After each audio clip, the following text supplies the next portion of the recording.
Tá, liguei o gravador. Bueno, pessoal, boa tarde, super boa tarde. De novo, trambolhão. A gente tinha tido uma interrupção no feriado, quando teve o feriado, aí voltamos a outra aula, parecia que ia engrenar. Semana passada, minha vida saiu toda do lugar. Por questões familiares, enfim, uma coisa de organização, desculpem, eu não consegui atender a aula e foi meio em cima do laço, eu não tinha nem como jogar, nem assim, peguem as canetinhas, vão fazer um desenho, ou sei lá, vão brincar com as panelinhas. Eu convoquei o senhor Ernesto Laclau e pedi uma mão para ele, assim, lá do além, e aí botei ele para fazer a fala.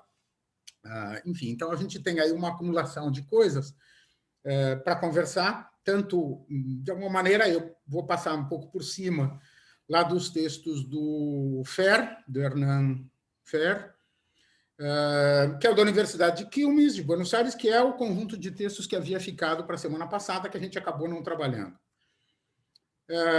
Eu fiz um comentário quando mandei para vocês a mensagem avisando, enfim, a troca de atividade e jogando para frente, que percebi que deu eco. A Betisa me respondeu, outras pessoas me responderam dizendo: "Ah, que bom que tu falou nisso, porque eu tinha lido, fiquei meio desconfiada, mas não sabia se era isso mesmo." Eu falei sei lá, dizer dessa maneira, mas do caráter um pouco pretensioso, né, que ele tem quando ele escreve, quando ele apresenta a questão teórica, porque ele começa a apresentar ou sinalizar a possibilidade de configuração de alguns recursos empíricos, né, metodológicos, procedimentais e tal, metendo o pau, malhando, mostrando exatamente as insuficiências que a análise política do discurso tem. E fazendo algumas alianças aí meio esquisitas, para meu gosto, meio esquisitas. Por um lado, que eu acho que é importante a gente considerar que, sim, toda alternativa, toda leitura teórica, todo discurso explicativo da realidade, toda a formulação metodológica que a gente tem hoje, ela é limitada, ela é parcial, ela é precária. Exatamente por isso, a nossa primeira aula... beleza, Eliandra. Lá na nossa primeira aula, quando a gente leu Marchart explicava exatamente esse contexto do pós-fundacionismo, ou seja, Laclau e companhia se alinham, se localizam num campo que coloca em questão a capacidade explicativa plena, como universal, como grande resposta, das grandes teorias, dos grandes discursos com os quais a gente vinha trabalhando até o final do século XX. E o ponto de partida dele é exatamente esse, não tem. Então, portanto, por que o dele seria, por que a proposta dele teria aquilo que ele está dizendo que nenhum outro tem, né? E aí, portanto, aí todos os limites que vêm aparecendo. A gente lá no começo chegou a ler algumas coisas a respeito da insuficiência da ideia de totalidade em Laclau, do modo complicado como ele lida com a questão da contradição, né? E o Fer entra meio que pisoteando em cima e já trazendo umas verdades prêt-à-porter, assim, umas alternativas assim, vista e use, tá? Enfia por cima e sai rua fora, porque os teus problemas vão ser resolvidos. E acho que não. De alguma maneira, o que eu entendo que o conjunto de textos dele oferece, e que aí, para mim, tem a ver com uma... Por que eu coloquei ele logo no começo? Porque a discussão que a gente tem hoje para fazer com o livro da Rosa Buenfil sobre Laclau, investigação educativa, e as discussões que a gente vai ter semana que vem com a Miriam e depois com a Rosa mesmo, vão mostrar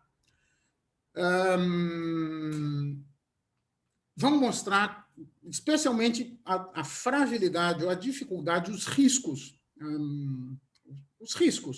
que a gente corre quando lança a mão da teoria, quando usa a teoria.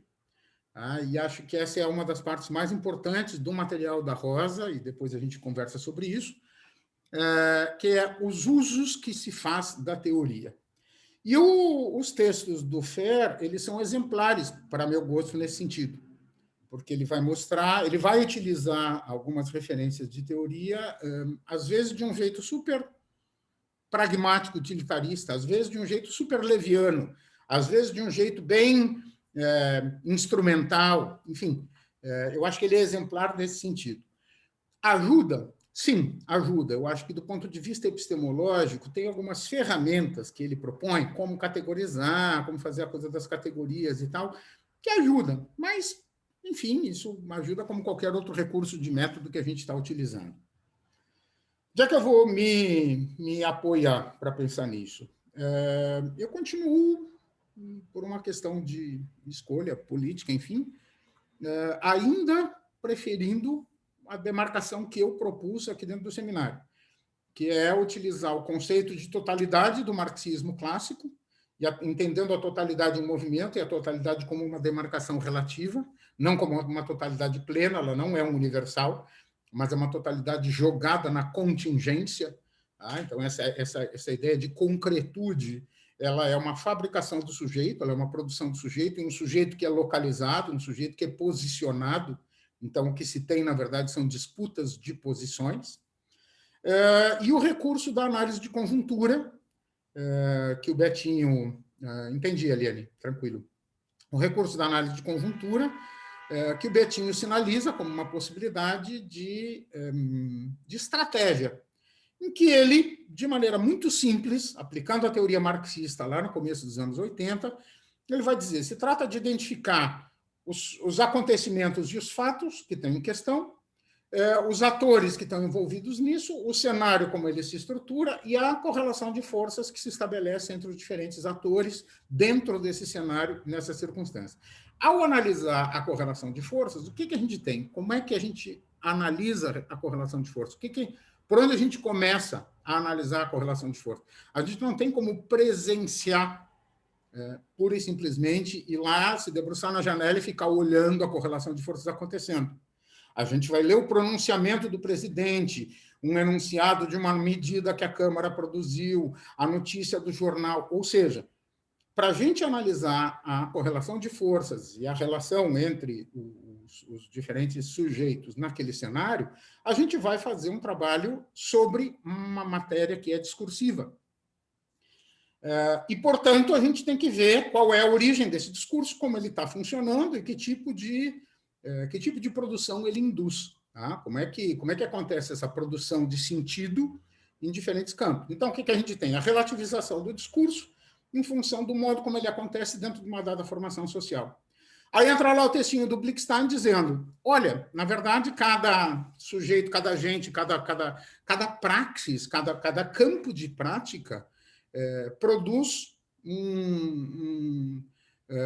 algumas cadeias de significação e alguns vieses de produção de sentido, que ele vai chamar de corredores isotópicos e tal. Então, de alguma maneira, esse recurso que é usar essas categorias que são lá a totalidade e a relativização do sujeito, enfim, na coisa da guerra de posições, vem lá do Gramsci, vem até o Cosi, que a gente usa isso. A estratégia da análise de conjuntura e essa ideia da fabricação da realidade, em função da produção de sentido, me parece muito razoável quando a gente pensa em termos metodológicos. Então, para mim, continua valendo isso enquanto recurso. A fala do Laclau, na semana passada, eu acho ela muito, muito boa, que é uma fala já de maturidade dele. Aquele vídeo, aquela fala dele acontece em outubro de 2013, ele vai morrer no ano seguinte, em 2014, então ele já tem uma maturidade, uma leitura bem curiosa, bem interessante.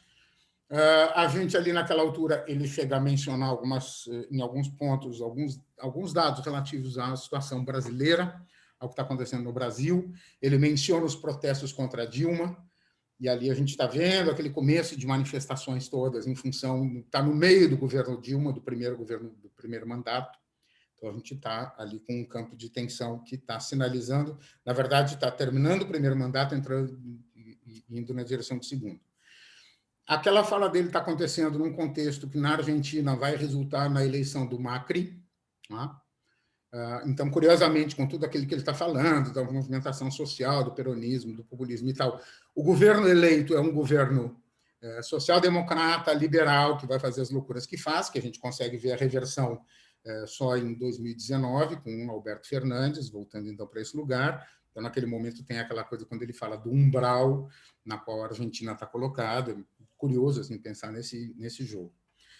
E ele faz ele traz alguns elementos que eu acho muito importantes para a gente continuar tentando fazer essa decifração, né? Por que eu falo de decifração? Porque acho que cada um de nós coloca em funcionamento um certo código, uma certa chave de leitura dos acontecimentos. Nós não temos, e não pretendo que essa disciplina, que esse seminário seja isso, nem que um programa seja isso, nós não temos consenso na leitura e na interpretação sobre o que está acontecendo e por que as coisas estão acontecendo dessa maneira. Primeiro, porque essa pergunta sobre o que está acontecendo é uma crise da democracia, é a ascensão do fascismo, é neofascismo, a gente vai entrar numa disputa louca em torno do nome aplicado a essa coisa, que, na verdade, resulta de estratégias de análise e construção que cada um de nós, como um sujeito socialmente constituído, historicamente posicionado, vai produzir sobre a realidade com a qual lida e trabalha, a partir das escolhas e das construções que faz. Bom, aí nós estamos jogados num pandemônio, numa barafunda de relativismo absoluto. Beleza, mas nós não podemos trabalhar com isso, com essa barafunda, então precisamos de alguns alinhamentos e alguns acordos. E justamente aí a gente vai usar a estratégia analítica como um recurso para poder colocar em funcionamento algumas chaves explicativas para alguns processos, sabendo que eles são sempre precários, sabendo que eles são sempre temporários. O que o Laclau oferece, por exemplo, quando ele recorre ao Gramsci, lá no meio, ele vai dizer a guerra que a gente está vivendo hoje como o Gramsci falou, uma guerra de posições. Ele é uma guerra de posições, de como cada sujeito, enfim, se localiza, se coloca e se organiza diante de uma determinada prática. Tá? Por que isso? Porque a gente está capturado exatamente por essa efervescência de possibilidades, efervescência de posições. Essa questão da posição, ela não é nova na análise marxista. Isso vem, então, portanto, desde o Gramsci. Depois, acho que um teórico importante que vai trabalhar com a coisa da posição, para meu gosto, de maneira muito clara, é o Bourdieu. Nos anos 60, 70, Bourdieu vai fazer uma análise, especialmente da posição dos intelectuais, dos estudantes como militantes e fabricadores da cultura. Ele vai usar esse conceito de posição como chave para pensar que cada vez importa menos a condição de classe dos sujeitos e sim a posição que ele ocupa na dinâmica do jogo social. Mas o tempo inteiro a gente corre esse risco que se nós vamos pensar numa posição, que é a posição que define, e nós somos infindáveis, nós somos inumeráveis, são inumeráveis posições. Então, na ausência de consenso, como é que a gente resolve isso? E o Laclau, mais uma vez, vai e diz, olha, a chave que ele oferece é a gente pensar no que se quer para a sociedade e quais são as chaves de organização da sociedade para tentar entender como é que a gente constrói isso. Ele coloca a democracia no horizonte, a prática democrática, e vai tentar pensar nisso. E ele diz, a gente está sofrendo uma grande tensão, a gente virou objeto de disputa entre duas grandes ondas, duas grandes matrizes, que são o que ele diz, de um lado, o populismo, que começa lá, no caso da Argentina, com Perón e tudo mais, mas daí para diante a gente pode pensar em outros modelos, no populismo, mas ele vai mostrar como o populismo, num primeiro momento, traz como protagonista e, portanto, constitui como significante privilegiado, no caso do Perón, os descamisados, né? No caso do Brasil, sei lá o que, entrando Lula, classe trabalhadora, o que a gente vai pegar como matriz populista aqui no Brasil? Isso vai ser o trabalhismo, pode ser por Getúlio, depois Brizola e o que a gente tem dali para diante, que vai resultar no Partido dos Trabalhadores nos anos 80, poderia ser isso. E aí o trabalhador acaba sendo aquele que vai ocupar o lugar de protagonismo dentro desse campo discursivo e, portanto, vai ser significante aí mais colocado em disputa. Trabalhadores do mundo univos, e aí trabalhadores e trabalhadoras, e aí daqui a um pouco as pessoas começam, uma certa parcela da população, apesar de ser assalariada, apesar de estar pertencendo justamente a esse processo na condição de proprietária da força de trabalho, que é vendida em função do trabalho, não se identifica com esse significante. Não se identifica, esse significante trabalhador não serve para mim. Trabalhadores do Brasil, não é comigo que ele está falando. Porque eu sou classe média, ou porque eu sou empresário, ou porque eu sou executivo, ou porque eu sou qualquer coisa, mas eu começo a me desfazer. E aí, o que a gente vai vendo, o que o Laclau mostra lá na Argentina em seguida, nós vamos pensar na classe popular, nas organizações sociais da comunidade, das periferias. No caso brasileiro, a gente vai vendo isso também de outra maneira, mas a organização dos movimentos sociais é bastante forte. Então, o movimento sem terra, a luta indígena, o movimento sem teto, e assim por diante, outras diferentes categorias que começam a aparecer como marca importante, ao lado, não é só o trabalhador, são os movimentos sociais que vão começar a assumir essa posição de protagonismo nessa organização.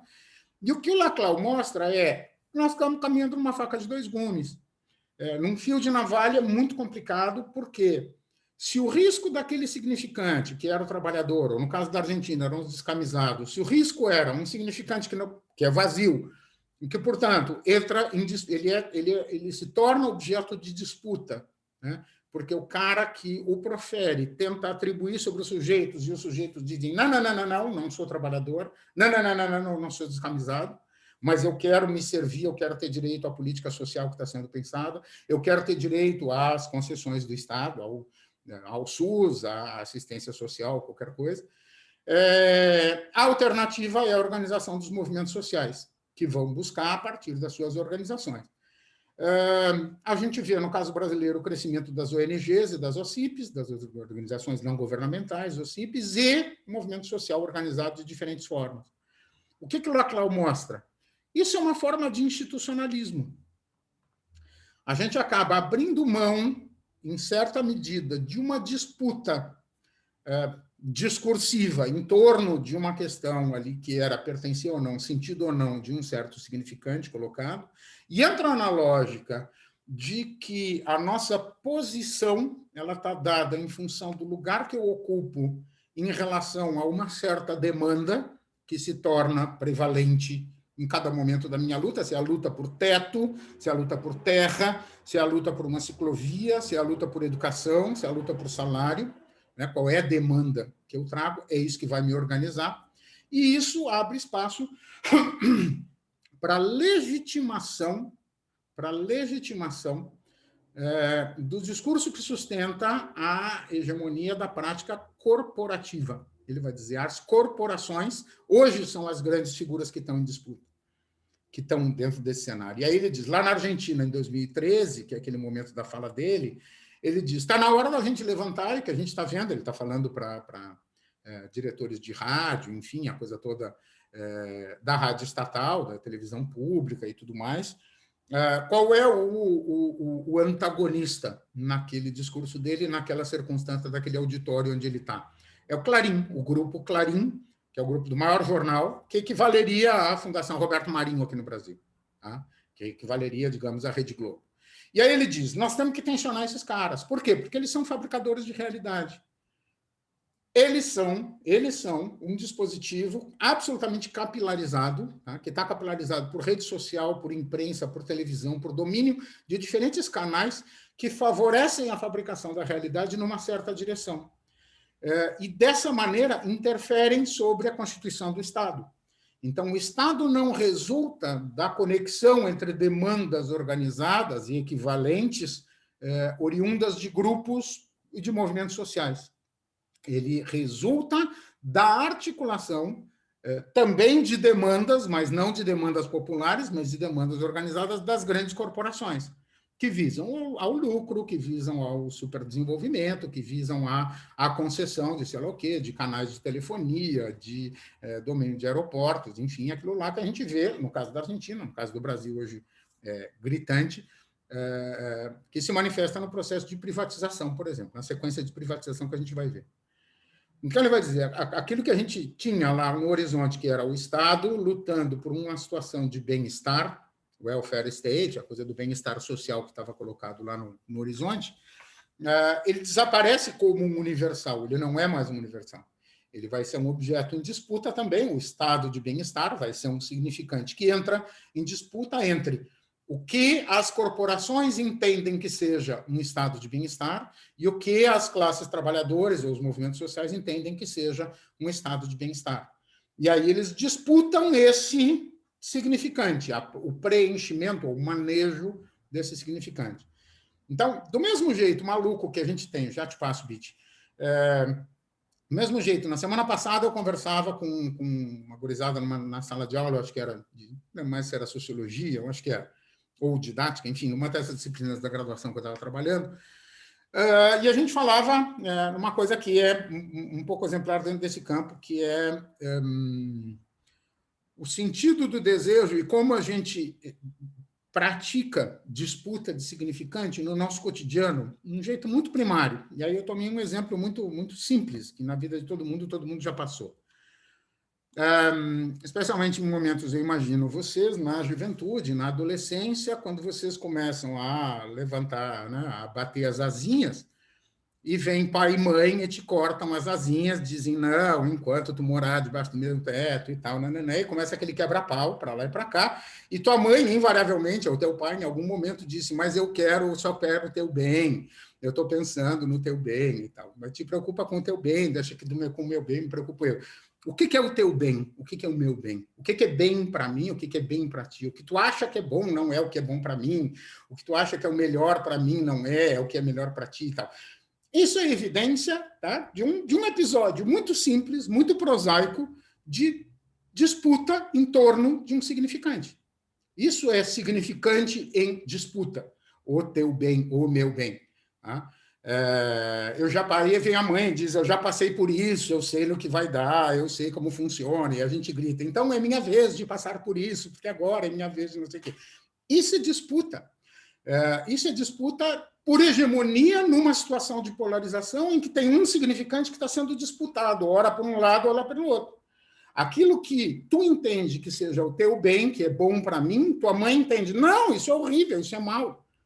E aquilo que ela defende como sendo o que é bom para ti, tu diz, não, isso é cafona, isso é horrível, isso é mal, isso é opressivo. Então, a questão aí fica tensa em torno disso e o significante vai para lá e para cá. É a isso que ele está se referindo. Óbvio que eu estou sendo chinelão, rasteiro, chinelão, quando eu faço esse tipo de comparação, mas eu acho que serve para ilustrar o que ele está mostrando que constitui essa tensão no caso da Argentina e idem para o caso brasileiro. Quando a gente vai pensar naquilo que ele então está falando. O que temos é uma guerra de posições, em que a grande tensão hoje social, a grande polarização que estava estabelecida naquele momento era entre, de um lado, as cadeias de equivalência organizadas em torno dos movimentos sociais e dos grupos políticos, da classe trabalhadora, enfim, e, de outro lado, no outro polo, as corporações.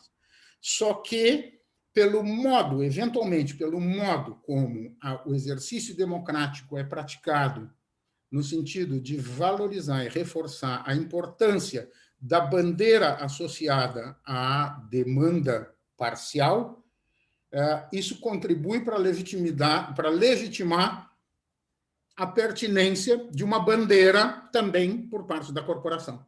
Tá? Então, é aquela discussão que os caras dizem, assim, que eles trazem, dizendo, pô, eu preciso ter lucro, entendeu? Não posso ter prejuízo. E a gente entende isso como um discurso legítimo. Porque então, pois é, coitado, o cara, afinal, apesar disso, ele dá um monte de emprego para um monte de gente, apesar disso, ele contribui para o desenvolvimento, não sei o quê, e aí, com isso, a gente acaba legitimando esse outro polo, desse outro lado. Bitiza levantou um dedo aí. Pois é, mas eu agora, enquanto tu concluías a tua fala, né, eu fiquei pensando sobre o que eu queria perguntar, colocar, e me dei conta que era uma grande bobagem, mas eu vou colocar igual, tá? Porque eu acho que isso também é bom. E às vezes as bobagens elas são bobagens em um sentido, mas fazem pensar em outras possibilidades. Então, vou dizer igual. Eu fiquei me perguntando, enquanto tu falava sobre as corporações, né? As grandes corporações, quer dizer, grandes empresas, grandes conglomerados, são essas corporações. Mas eu fiquei pensando se a gente não podia considerar a classe trabalhadora uma corporação. Mas aí, e acho que poderia, né? Mas eu acho que isto anda num sentido diferente do que anda o pensamento do Laclau quando constrói essa noção. Anda no sentido de que a classe trabalhadora, essa coisa, né, que é constituída por categorias de trabalhadores que são corporativas, no sentido de, né, cada uma se fecha em si e tem ali a preocupação com os seus direitos, enfim, priorizam a corporação em geral, né? Priorizam a corporação e as lutas próximas de si em relação a grandes lutas, né? Lutas mais gerais. Né? Nesse sentido, são corporativas, né? E aí eu fiquei pensando, bom, mas então se tem uma coisa que é constituída de coisas corporativas, essa coisa também é uma corporação, pode ser vista como uma corporação. Pode ser vista, mas não adianta nada para o pensamento que tu estavas mostrando, né? Não, mas acho importante tu trazer por dois motivos. Primeiro, quando a gente pensa assim, ó, que na verdade, ok, dá para entender a classe trabalhadora como uma corporação, mas ela não é uma corporação no sentido próprio desse que a gente está lidando, porque a gente aqui esbarra num limite ontológico, que é assim, o que é a classe trabalhadora? O que é a classe trabalhadora? A classe trabalhadora, no final do século XIX, era algo absolutamente claro. Proprietário da força de trabalho, não proprietário dos meios de produção, produtor de mais-valia, enfim, alienado e tudo mais. Isso era muito claro, porque havia uma distância muito grande entre essas duas posições e o mundo, pela leitura do Marx, estava polarizado entre esses dois lados. Na medida em que o liberalismo avança, especialmente o movimento neoliberal, que vai favorecendo o crescimento e o desenvolvimento dos profissionais liberais, por um lado.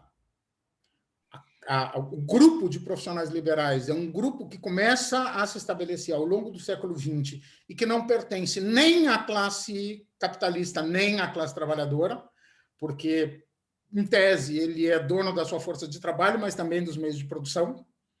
Ele não é, aspas, expropriado por ninguém, porque ele não tem uma relação de trabalho, ele é um profissional liberal, então aí entra essa coisa do cara que é autônomo, e com isso começam a ser organizadas essas produções de profissões, de organização de profissões que vão se estabelecer como apêndices dentro dessa lógica.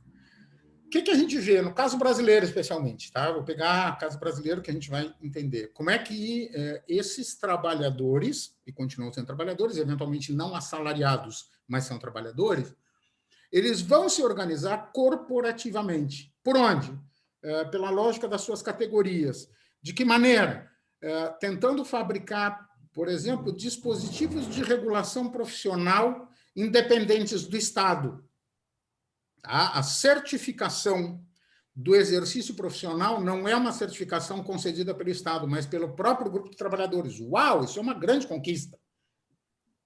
A OAB, por exemplo, quando estabelece o exame da ordem, ela pratica exatamente isso. Quer dizer, ela se arvora, se arroga o direito o grupo de profissionais organizado corporativamente se arroga o direito de ele regular e ele definir a concessão da permissão para o trabalho, independente do Estado, independente de não sei o quê. Então, isso, do ponto de vista da questão do trabalho, uau, uma baita vitória, porque o cara é independente do Estado, dispositivos de regulação e tal. Por outro lado, ele vai criando, ajuda a criar esses apêndices, essas ordens paralelas que ora estão do lado dos trabalhadores, ora estão do lado do Estado.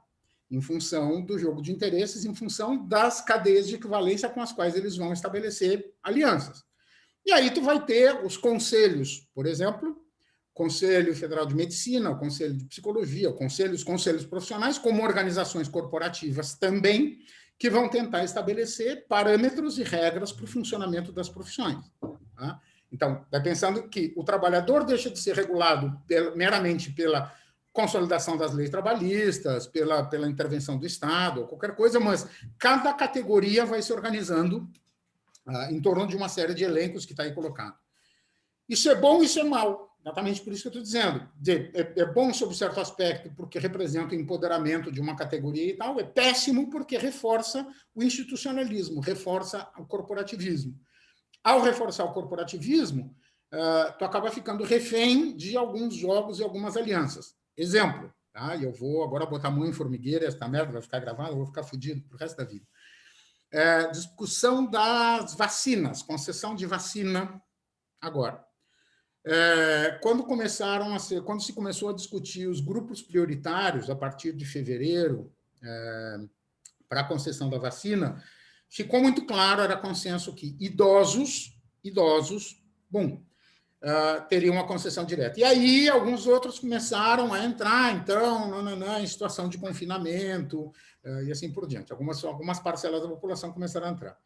Aí entrou a discussão a respeito dos profissionais, quem são os profissionais que terão prerrogativa. Quando a gente entendia que, óbvio, consenso, e aí líquido e certo, que quem está na linha de frente do ataque à Covid deverá ser imunizado imediatamente.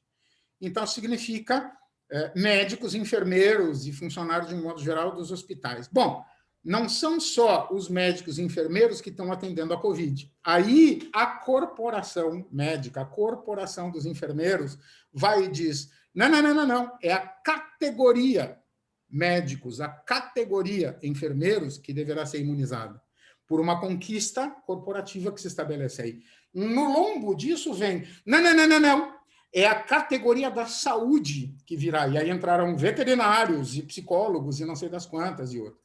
E aí, no momento que entra essa discussão que é corporativa e essa facultação de um direito, esse direito se torna objeto de disputa quando é corrompida a linha de concessão e tu tem não apenas o médico que está atuando em linha de frente, basta ele ter a carteirinha da corporação e ele vai lá.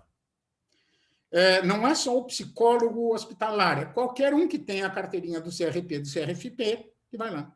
Então, nesse sentido, a corporação acabou sendo um dispositivo de favorecimento de uma série de categorias aí dentro que foda-se o professor, foda-se o trabalhador, foda-se o gari, o lixeiro, que está na rua, debaixo da chuva, exposto a isso, pegando lixo, não sei das quantas. Nós somos a saúde, nós somos prioridade. Então, idem, a loucura que, assim, essa semana de novo eu saí do Facebook, porque de vez em quando me dá um scrap, me encosta os fiozinhos, eu enlouqueço com aquilo, me deprimo e pulo fora. Eu comecei a ver, e comecei a ficar apavorado com a quantidade de amigos e tal, que viraram assim, portadores de comorbidades. Não estou discutindo. E aí entra uma discussão ética que é medonha, que é assim, não se trata de julgar se a tua doença é mais importante do que a minha, que a doença dela é mais grave do que a dele.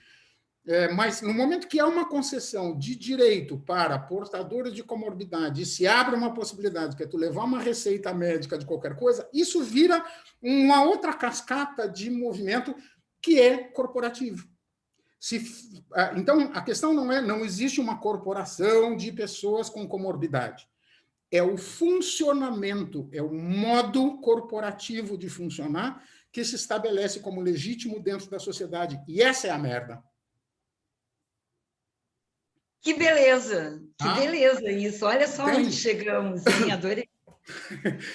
Não é a corporação, é o modo corporativo de funcionar. Tá? Mas isso não é só a corporação. É uma lógica muito similar, por exemplo, a que o Guattari utilizou quando faz a análise lá nos anos 70, quando ele diz não é mais um modo de produção capitalista, como produção de bens de consumo e regulação das relações de produção.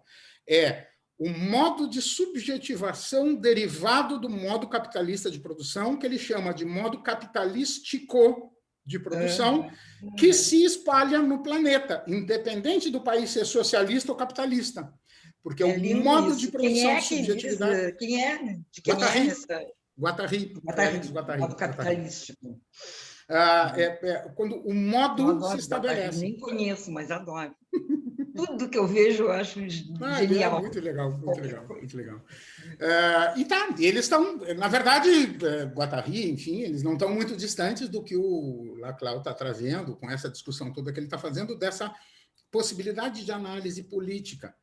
Então, assim, esse exercício que eu estou fazendo com vocês agora, de buscar e tal, o que eu estou articulando? Eu estou articulando categorias básicas, eu estou falando de uma totalidade, eu estou mostrando como se desenvolve um cenário, eu nomeei e identifiquei atores aí dentro e estou mostrando como funcionam rapidamente as cadeias de equivalência entre demandas particulares em função da polarização ou da organização de uma demanda maior que vai alterar a correlação de forças no interior do funcionamento da sociedade. Por onde? Tomando em consideração a base que é o esvaziamento dos significantes que estão aí. Então, o que é profissional da saúde? Então, é isso que favorece o estabelecimento da prática corporativa e tal. Então, essa questão discursiva, que parece uma coisa meio abstrata, meio mágica, assim, e análise do discurso, análise política do discurso. Não. Vamos identificar o significante que está em questão nesse cenário, nessa condição que a gente está olhando, e vamos ver quem está disputando esse significante e com que argumentos. E aí, como é que isso é colocado, como é que isso é produzido. Então, me vali da aula do Laclau na semana passada para mostrar para vocês como essas categorias operam, e acho que ele faz isso de maneira muito, muito serena, e muito parcimoniosa. Aos poucos ele vai mostrando como essas coisas vão se desenvolvendo com exemplos muito claros, isso ali dentro da Argentina. Bueno, essa aula é muitas aulas, a aula de hoje tem muitas aulas, tem a aula que não teve, a aula que teve, a aula que está tendo e a aula que vai ter, então são 4 aulas dentro de uma aula, então bora lá, bora pensar em tanta referência, depois eu armo uma armadilha para mim mesmo. Bom, quero começar a fazer um movimento de aproximação, então, do livro da Rosa Bonfil, que é o Ernesto Laclau, Investigação Educativa em Latinoamérica, na América Latina, onde eu quero fazer algumas considerações sobre a organização da disciplina mesmo. Vocês sabem que o propósito desse seminário é a gente colocar em análise esse recurso, né, da análise política, tentando favorecer esse tipo de exercício, que eu acho que é um exercício com mais comprometimento, com mais responsabilidade. É pensar que quem está num curso de mestrado, quem está num doutorado, precisa entender o grau de responsabilidade que tem quando produz uma tese, quando produz uma dissertação a partir da leitura da realidade. E que se trata não de encontrar saídas, respostas e explicações que apaziguem uma leitura sobre o mundo real, o que quer que seja, mas experimentar formas de problematização. Tá? Qualquer que seja a resposta que vocês encontrem, lamento informar, mas o estado de paz que dela deriva é curtíssimo. Em seguida vai bater um vento e isso vai sair do lugar. Por quê? Porque a correlação de forças está se alterando o tempo todo. A gente não sabe se o conflito Israel e palestinos, que recomeçou essa semana, porque os caras só tinham dado trégua até terminarem de vacinar, se vacinaram todos e começam a dar-lhe pau em cima, não sabemos se isso não vai virar uma guerra mundial. Não sabemos o que vai acontecer. A gente não sabe o que vai acontecer com o fungo que está atacando pessoas que já se curaram da Covid e tal, não sei o que, na Índia. Não sabemos o que vai acontecer. Não sabemos o efeito. Então, enfim, o resultado da CPI, o que a gente tem. Então, qualquer certeza que a gente tenha, ela precisa ser entendida no seu contexto de precariedade. Para isso, a análise política do discurso nos serve muito. Por quê? Porque ela vai nos mostrar como essa disputa está estabelecida. E é uma disputa que não tem fim, não tem vencedor, venceu este ou venceu este. Venceu este temporariamente. Tem uma fala que o Laclau faz na fala dele, que ele diz, quando está colocando a questão do populismo e das eleições e tudo mais, o que representa as eleições e tal, ter perdido as eleições. Ele diz, ter perdido as eleições significa apenas ter perdido as eleições. Não é isso que importa, não é perder as eleições ou ganhar as eleições. Importa entender quais as modificações que se produziram na correlação de forças nacional entre os diferentes grupos a partir do resultado da eleição. Quem é que ganhou, quem é que perdeu, isso sai no xixi, isso vai ser engolido pelo próprio movimento. A gente tem que entender que implicações isso tem na organização e no arranjo no resto da sociedade. E tanto faz, do ponto de vista do que é mais positivo, constituidor de realidade, ou seja, que reforça e recrudesce uma certa prática, como a implosão e a corrosão de estruturas que estavam ali colocadas. Exemplo, o golpe contra Dilma começa a ser dado no dia da eleição. Foi porque ela ganhou a eleição que ela foi golpeada. Foi porque ela ganhou a eleição que o Aécio diz: vamos acabar com tudo, vamos obstruir tudo. O resultado da eleição é positivo, mas o resultado positivo desencadeia um movimento de corrosão das relações e provoca um movimento no rearranjo da correlação de forças que vai fazer com que 2 anos depois essa situação aconteça de maneira reversa e que o golpe aconteça com toda a legitimidade como ele aconteceu dentro do Congresso, que foi um escândalo. Entende? Então, a vitória ou a derrota na eleição ela não pode ser reduzida à vitória ou à derrota, e sim ao entendimento de tudo que está implicado aí na volta como desdobramento disso. Então, isso nos importa para a gente pensar que as ações que a gente tem, quando a gente vai falar numa reforma educacional, numa implantação de currículo, numa decisão de governo, num momento de eleição, numa política pública, não é só a aplicação direta da política pública, da portaria, da resolução que está em jogo. São todas as implicações e todas as coisas que dali podem se desdobrar. Dá para a gente chegar em tudo? Não. A gente não alcança tudo isso. E aí é necessidade da gente, o tempo inteiro, fazer recortes e trabalhar com essa coisa das posições. A ideia é que a gente, a partir deste momento, a gente dê uma olhada concretamente, bem de verdade, assim, em algumas práticas de pesquisa, alguns estudos que têm sido feitos. E a gente vai ver diferentes pessoas contando diferentes experiências. Para hoje, a gente tem a leitura desse material organizado pela Rosa Bonfil, que é, para meu gosto, espetacular. Ele é uma aula de metodologia da pesquisa em educação. Ele é um primor, ele é, para meu gosto, o melhor estudo de estado do conhecimento, a melhor pesquisa sobre o estado do conhecimento que eu já vi até hoje, com clareza na demarcação teórica, na apresentação dela, na definição do corpus, na metodologia, a descrição, ele é primoroso. E a Rosa vai estar conosco daqui a 2 semanas. Tá? Já falei com ela, confirmei, ela está meio atrapalhada com as coisas de horário, que horas é e tal, porque aí 14 horas aqui é meio-dia lá, então vai ter qualquer coisa ali, mas está ok. Semana que vem a gente tem a Miriam Saltwell, que é da Universidade Nacional de La Plata, na Argentina. Nesse livro da Rosa, que a gente estava olhando hoje, um exercício curioso é vasculhem as referências bibliográficas. São páginas e páginas de referências bibliográficas, nas quais, por exemplo, tem nada menos do que 16 entradas de referência da Miriam, tá? Que a gente vai encontrar na semana que vem. Então, não é pouca coisa, primeiro, nem em termos de quantidade de produção, ter 16 artigos dentro do tema da análise política de discurso é alguma coisa que faz sentido, e tê-los todos tomados como objeto ali no trabalho da Rosa é um outro exemplar importante. Assim como, no começo de junho, a gente tem a Alice Casimiro, lá do Rio de Janeiro, da UERJ.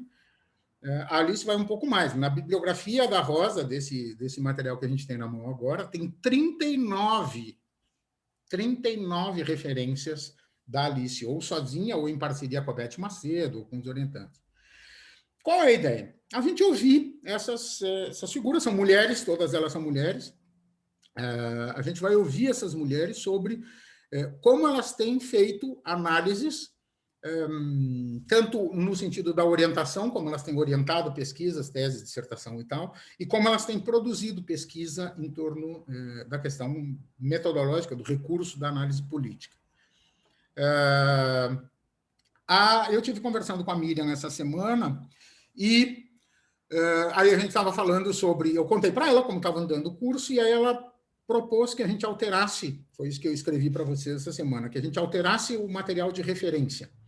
Eu havia sinalizado aqueles 2 textos que já estão publicados aqui no Brasil, os 2 pela editora da PUC, e ela considera que aqueles 2 textos são legais, mas eles trabalham com uma categorização teórica muito analítica, muito conceitual.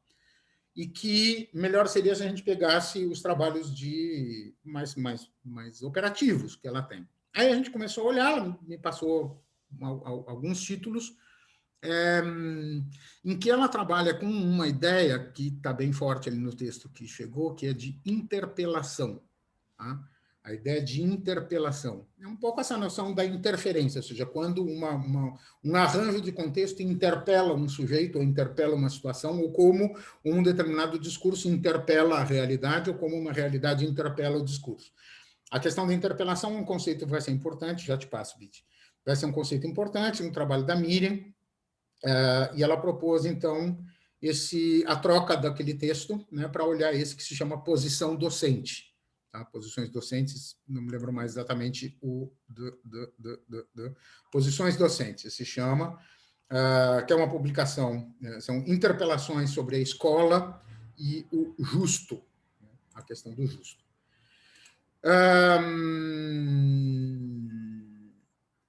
Enfim, Miriam vai conversar com a gente, isso aí, depois na outra semana será a Rosa, e a Rosa também me disse que queria que a gente focasse a leitura nos textos nos quais ela trabalha essa questão da teoria, que a gente já vai começar a mexer nesse texto de hoje, faço questão de destacar alguns pontos dele agora em seguida, e a gente vai olhar essa questão da teoria.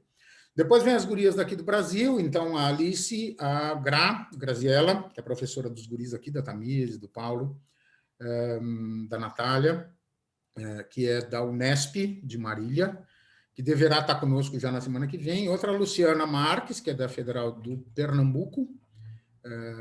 Ambas vêm trabalhando com isso no seu grupo de orientação e tal. Então, tem 3 aqui do Brasil e 2 gringas de fora. Bit, tu tinha levantado o dedo quando eu falei do texto da Miriam. Só para esclarecer mesmo, se esse conceito de interpelação da Miriam é diferente do conceito de interpelação da análise do discurso clássica, eu acho, análise do discurso. Não, sim e não.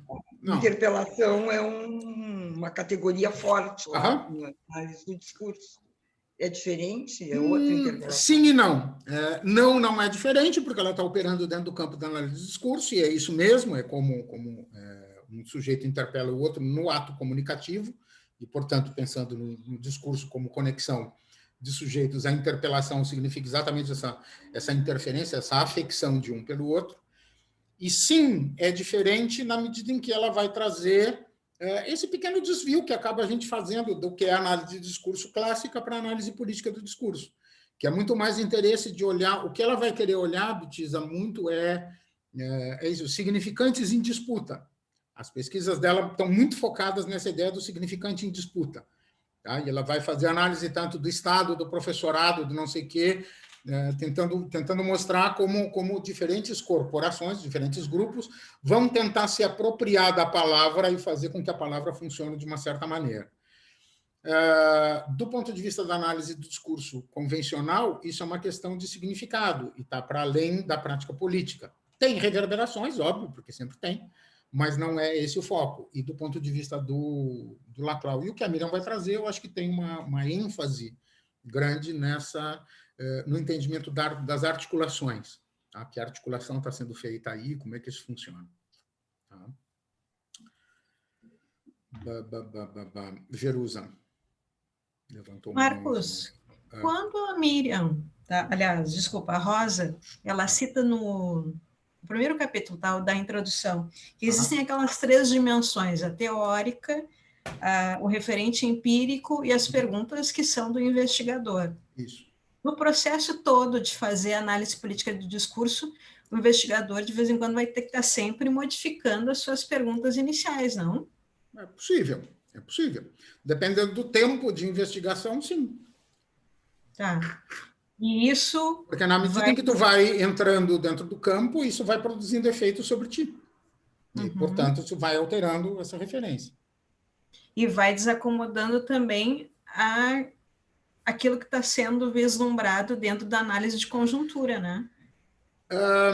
Sim, especialmente por esse aspecto que ela destaca, que é o uso da teoria. Quando tu inicias a pesquisa, tu tens uma intenção e uma intencionalidade, e tu tens um campo de referência com o qual tu operas. Tu tem uma série de premissas, tu tem tuas convicções, eu venho falando disso desde o começo do semestre e tal, mostrando para vocês a importância disso. O que ela diz é, eventualmente eu uso a teoria como ponto de apoio para a confirmação da realidade, eu uso a teoria como justificativa para a realidade, eu uso a teoria como recobrimento da realidade e assim por diante. No momento em que eu estou entrando em contato com a realidade, se eu fizer uma análise como ela está mencionando, como o Laclau mesmo diz, eu não tenho como entrar sem sofrer o efeito, sem ser interpelado por aquilo que eu estou investigando, isso significa que vão se produzir deslocamentos em mim. E aquilo que eram premissas que eu tinha no começo da minha pesquisa podem deixar de ser durante o processo, desde que eu seja honesto, desde que eu seja humilde e honesto o suficiente para levar em consideração que aquilo que me servia como uma convicção já não serve mais. Então, vai depender desse comprometimento do pesquisador em relação à sua própria honestidade, uma categoria que é fundamental aí dentro, que dentro da pesquisa, de um modo geral, a ciência nem coloca isso em questão. A ciência, de um modo geral, estabelece um marco teórico e está estabelecido, ponto, acabou. Fulano, Beltrano e ponto, vai. E aí não mexe mais nisso. E ela vai provocar essa conversa em função desse deslocamento da questão teórica, especialmente. Tá? Eu fiz alguns destaques do texto, do material. Tá? O que é o material? Então, que vocês entraram em contato e viram, leram. É uma grande, extensa, magnífica pesquisa, corpulenta, vigorosa, sobre usos, né, da teoria do discurso em pesquisas educativas aqui na América Latina, em um determinado período de tempo, ela foi até 2017 e tal. Eu queria destacar alguns elementos, e aí, desculpem a chatice, mas eu vou compartilhar a tela para poder mostrar e poder pegar os pedacinhos que eu queria. Deixa eu tirar isso aqui do caminho, essa aqui, que senão eu perco. Como é? Aqui, tá. Ok. Ela chama isso, então, implicações e apropriações da análise política do discurso. A Rosa Buenfil, ela é coordenadora de um programa de pós-graduação na Universidade do México, que é especificamente o programa que trabalha com análise do discurso há muito tempo, há muitos anos. E eles têm uma vasta produção, tanto de teses produzidas lá, e de pesquisas, uma grande coleção de livros produzida a partir do trabalho do programa. Esse livro está publicado pela Claxo, está disponível, grátis, então, portanto, baixei para vocês, tem o prólogo da Inês e da... O que eu queria destacar? Oi. Tu sabe se compra o livro físico? Não sei, é possível. Maravilhoso, que eu li. Eu imagino que sim. Eu imagino que sim. A Claxo tem publicações também em papel. Mas aí que tá, depende de importação. Então, vai depender de importação. Mas ele é de uma riqueza de análise genial. Enfim, eu destaquei para a aula de hoje, aquilo que eu provoquei vocês, dizendo, leiam pelo menos a introdução e o que vocês, se forem seduzidos para ler o que mais, e eu destaquei 3 pontos. Tá? Destaquei a introdução, eu destaquei um pedaço do capítulo 3º, o terceiro ponto do capítulo 3º, que é quando ela mostra especificamente os usos teóricos da perspectiva analítica do Laclau, tá? Que ela vai desdobrar aquele papinho ali que ela faz a respeito da teoria, e depois aquela parte conclusiva, em que ela fala um pouco das mapas, tendência e tal, alguma coisa um pouco mais geral. Tá? Mas esses 3 pontos, e aí, para a gente poder enxergar de um modo mais amplo. Opa, peraí. Esse negócio se mexe sozinho e eu me perco. Então, ela pegou tudo que foi produzido, teses, dissertações e tal, em inglês, português, espanhol, como isso vem sendo trabalhado na América Latina. O que eu quero pegar especialmente esse ponto que a Jerusa destacou agora e que deriva dessa estratégia metodológica que ela faz.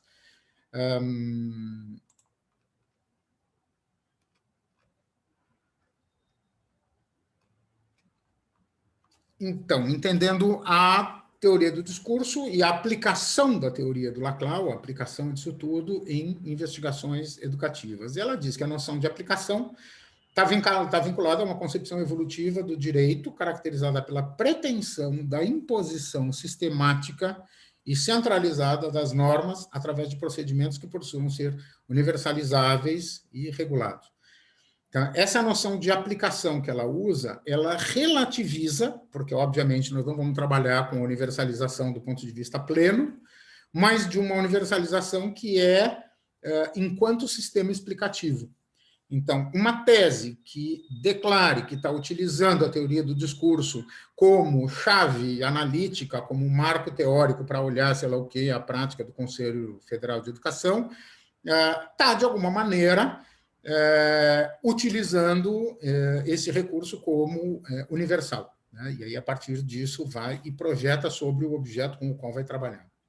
Ela, o tempo todo, vai dizendo, assim, a análise do discurso, e aí, por Laclau e tal, ela não é nem uma teoria, ela vai citando Thorfinn, diz, não é nem uma teoria, nem propriamente um método, né? E, em síntese, que o Thorfinn diz, é um construtivismo não idealista que se alcança se combina um relacionalismo radical e a introdução de uma lógica da negatividade deslocadora da totalidade social.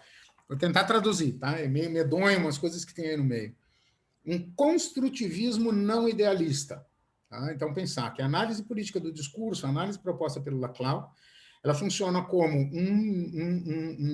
um artefato teórico, explicativo da realidade, não idealista.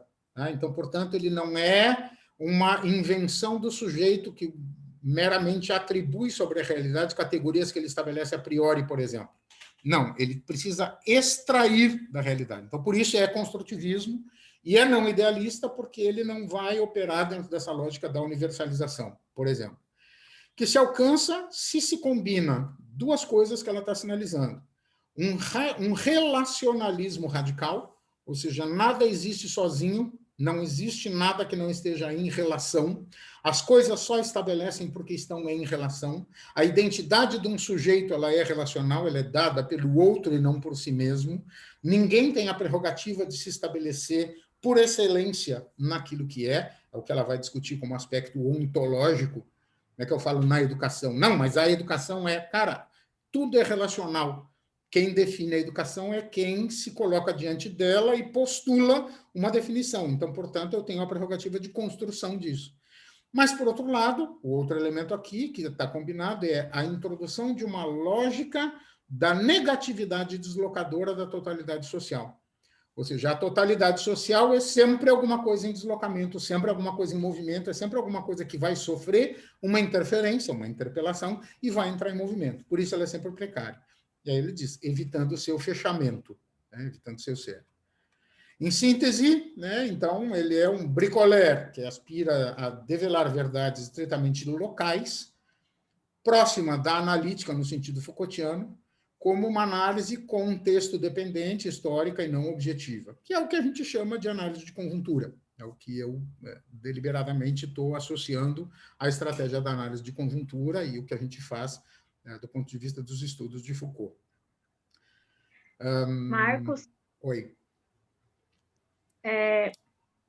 Vendo essa parte, eu fiquei pensando o seguinte, se ao colocar que não é uma teoria e ela explicando o que é, ela acaba por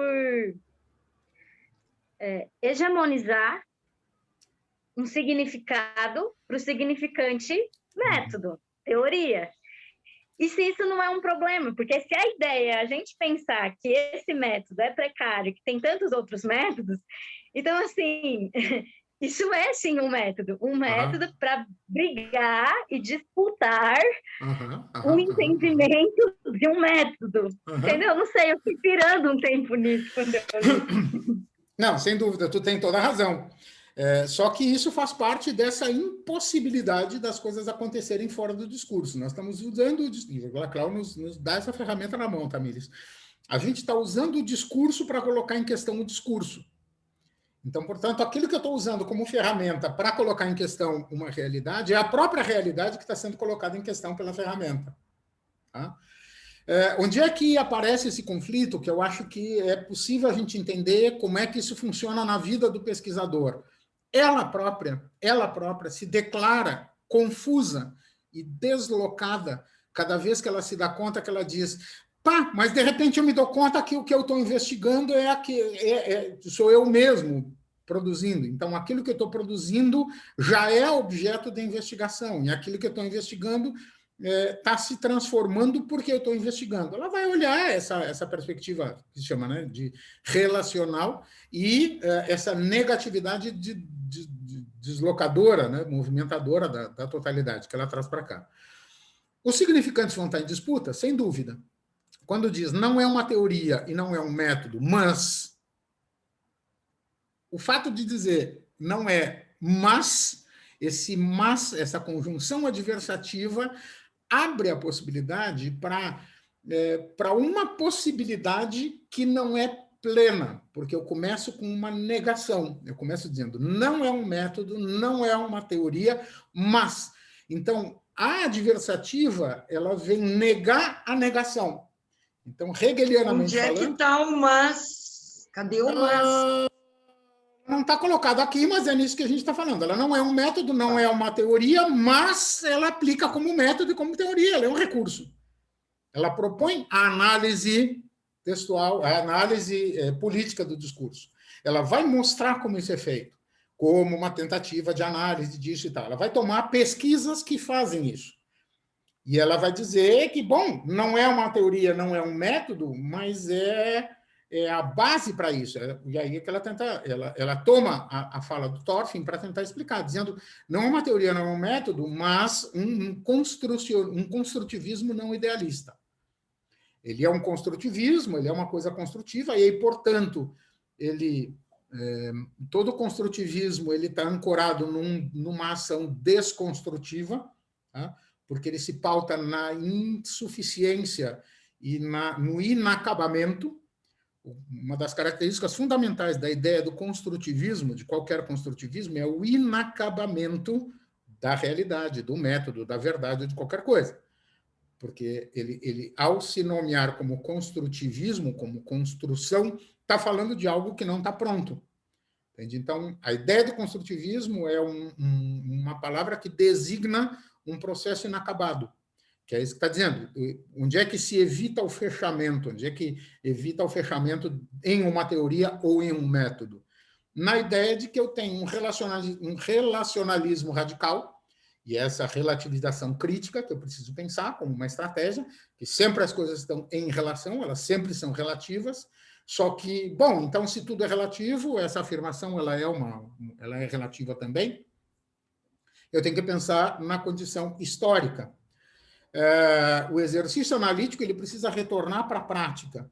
E aí eu tenho que fazer esse retorno e pensar na aplicação disso. Eu preciso tomadas de decisão. Aquilo que o Laclau, lá no texto que a gente leu há 2 semanas atrás, não me lembro mais se está no Significantes Vazios ou na questão do sujeito, quando ele falava na condição de indecidibilidade, tá? O que é esbarrar no indecidível? O indecidível é quando eu sou lançado numa condição em que se torna impossível a adesão ou a escolha plena, pura e clara de um dos polos em disputa. Por quê? Porque justamente considerando essa negatividade deslocadora, esse deslocamento que acontece o tempo todo e a relativização de cada um dos polos, de cada um dos pontos, fica impossível decidir. Então, exemplo clássico para isso, quem já cortou os pulsos no cinema já viu A Escolha de Sofia, Meryl Streep, durante toda aquela tensão, enfim, condição lá de holocausto, quando o oficial cata os 2 moleques da mão dela, ela tem 2 filhos, está na fila para entrar no forno, no vagão, no troço lá, ele cata os 2 filhos, um menino e uma menina, e ela enlouquece, diz, não, ele diz, beleza, vou te dar uma chance, escolhe um. Um vai morrer, um vai viver, escolhe.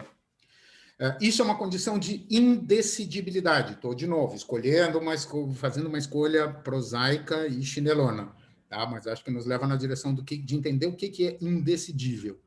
É indecidível, não tem como escolher, eu vou escolher o menino e não tenho o que fazer. E ela enlouquece com isso, mas, apesar de indecidível, eu tenho que decidir. Então, portanto, a decisão que resulta da indecidibilidade implica numa responsabilização e numa análise de implicações de cada um dos lados que vai se pautar pela insuficiência e pelo inacabamento de qualquer posição. Então, o entendimento é que, na vida política, o que a gente tem é esse permanente inacabamento e essa permanente projeção na direção de um inacabamento, de uma ausência de uma plenitude. Então, e aí eu sempre vou ter preço a pagar. Sempre haverá consequências, sempre haverá alguma implicação a partir disso. Então, quando eu penso, se não é uma teoria e não é um método, ela é um construtivismo e ela se pauta nessa condição, ela não é uma teoria porque aqui o significante teoria está sendo demarcado, Tamires, nisso que ela descreve, ela transcreve aqui a afirmação do Thorfinn. Então, ele diz, não é uma teoria no sentido estrito de um mais ou menos formal extenso conjunto de hipóteses substanciadas. Então, portanto, não é uma teoria no sentido de me oferecer um lastro de certezas, tá? Ou um lastro de premissas que funcionem como substância. Vai ser uma teoria porque ela é um conjunto de convicções. Ela é uma crença, ela é uma convicção, mas não do ponto de vista convencional, daquilo que se tem. Tampouco é um método, mas não um método genérico, no estrito sentido de instrumentos para a representação de um campo dado desde uma perspectiva exterior a ele. Ou seja, não é um método naquele sentido mais convencional do distanciamento, do apartamento entre sujeito e objeto, da lógica da manipulação e tudo mais. Então, não está dizendo que simplesmente não é uma teoria ou não é um método. Não é uma teoria desse ponto de vista, não é um método dentro desse, mas ele nos leva nessa direção. E essa condição adversativa que a Betisa perguntou, ela não está escrita aqui, mas eu tenho o tempo inteiro aqui, não é isso, não é aquilo, mas, sino que isso vai aparecer sempre como uma possibilidade, como do que eu estou mostrando da adversidade do indecidível. Diante da escolha de Sofia, quando eu te digo que aquilo que é colocado para Sofia, a possibilidade ou a necessidade dela escolher uma das 2 crianças, é impossível, mas ela tem que escolher. Mas ela tem que escolher. Ela faz um movimento inicial no sentido de tentar salvar os 2, de tentar salvar as crianças, e ao fazer esse movimento, porque as 2 crianças estavam sendo mortas, as 2 crianças iam para ser mortas, e ela faz um movimento no sentido de salvar os 2. E o que se produz no meio que gera a posição de indecidibilidade tá bem, não vão os 2, vão um só. Escolhe qual. Isso, ao mesmo tempo, joga sobre ela uma culpa que puta, melhor que eu não tivesse feito nada e, bom, que morram os 2, então.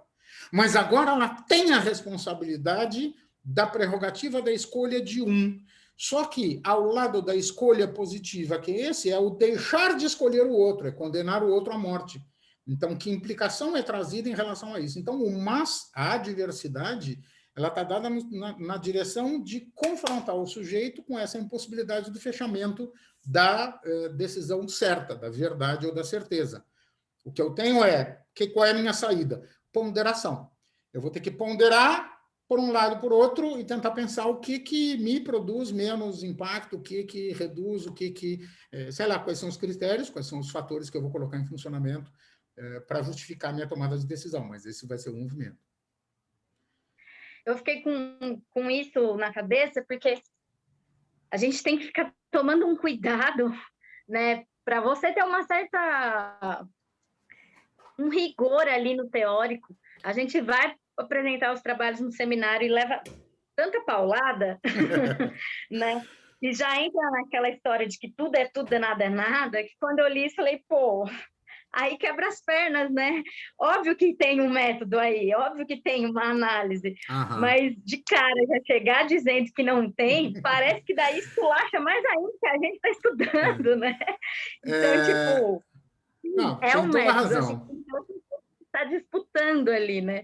Mas eu coloquei isso mais para provocar, porque eu me senti provocada na hora que eu li, sabe? Tamires, é uma provocação e tanto, e eu te respondo com uma puxada de brasa para a minha sardinha, da Gabriela e da Lilian, que estão aqui. No texto que está disponível lá, no livro que está disponível ali no Drive, de um dos textos que a gente ia ler da Miriam, e que acabaram não lendo, que é o Bastidores da Pesquisa, tem um artigo que a gente escreveu junto, nós os três, sobre marcadores de rigor na construção metodológica, onde a gente fala do artesanato da pesquisa. E a gente tem se debruçado sobre isso, exatamente. Quando a gente não se filia, quando a gente, por deliberação, escolhe, no começo da pesquisa, não se filiar a uma demarcação metodológica convencional, a um totem desses aí, geral de método, por exemplo, etnografia, ou não sei das quantas. E quando a gente também escolhe não se filiar a uma marcação teórica emblemática, como é que a gente opera, como é que a gente produz marcadores de rigor? Como é que a gente consegue produzir uma pesquisa rigorosa, né, quando a gente não se serve desses fatores de consistência externa? A nossa alternativa, o que a gente está dizendo a gente precisa produzir dispositivos de consistência interna, que são marcadores de rigor na própria construção discursiva, na descrição do processo de pesquisa e na enunciação das premissas e das convicções, sem se preocupar com o rótulo, com o brand, com o rótulo que eles têm. Vamos dizer, esta pesquisa se inscreve no campo da etnografia e tem por base a fenomenologia. Isso não quer dizer nada. Isso é absolutamente vazio. Então, primeiro, diz como é que tu vai pesquisar e o que tu vai fazer. Se alguém na plateia disser, vocês vão fazer etnografia? Bom, dá o nome que tu quiser. Nós vamos fazer isso. A gente vai fazer observações, eu vou ficar 10 dias, não sei o quê, vou entrevistar não sei das quantas. Se isso se chama etnografia, bueno, fica feliz com isso. Eu estou descrevendo o que eu vou fazer. Tá, e com base em quê? Eu acredito que a Terra é redonda, eu acredito que o Sol e a Lua, não sei o quê. Declara as tuas crenças.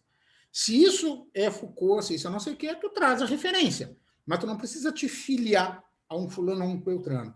E é isso que a Rosa está trazendo quando ela diz, a teoria não te salva. Muito ao contrário. A teoria é uma armadilha. E ela vai mostrar esse uso, que ela diz que é um uso leviano, muitas vezes, né, de deslizamento do ponto de vista do campo teórico, que é o que produz uma fragilidade gigantesca nisso. Vai ser legal, isso vai ser um ponto de pauta legal com a própria Rosa, né, Tamires? Vamos trazer isso, vamos ensaiar perguntas. Nós temos que começar a ensaiar questões.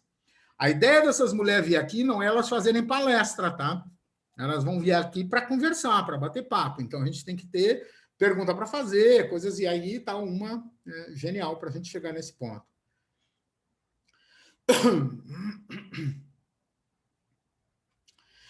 A questão que ela vai trazendo, essa questão da discussão teórica, quando diz da coisa do Laclau, enfim, conhecer as fontes teóricas e lidar com isso. A questão metodológica, né, e esse ponto em que ela descreve a perspectiva metodológica que a Jerusa destacou ainda há pouco,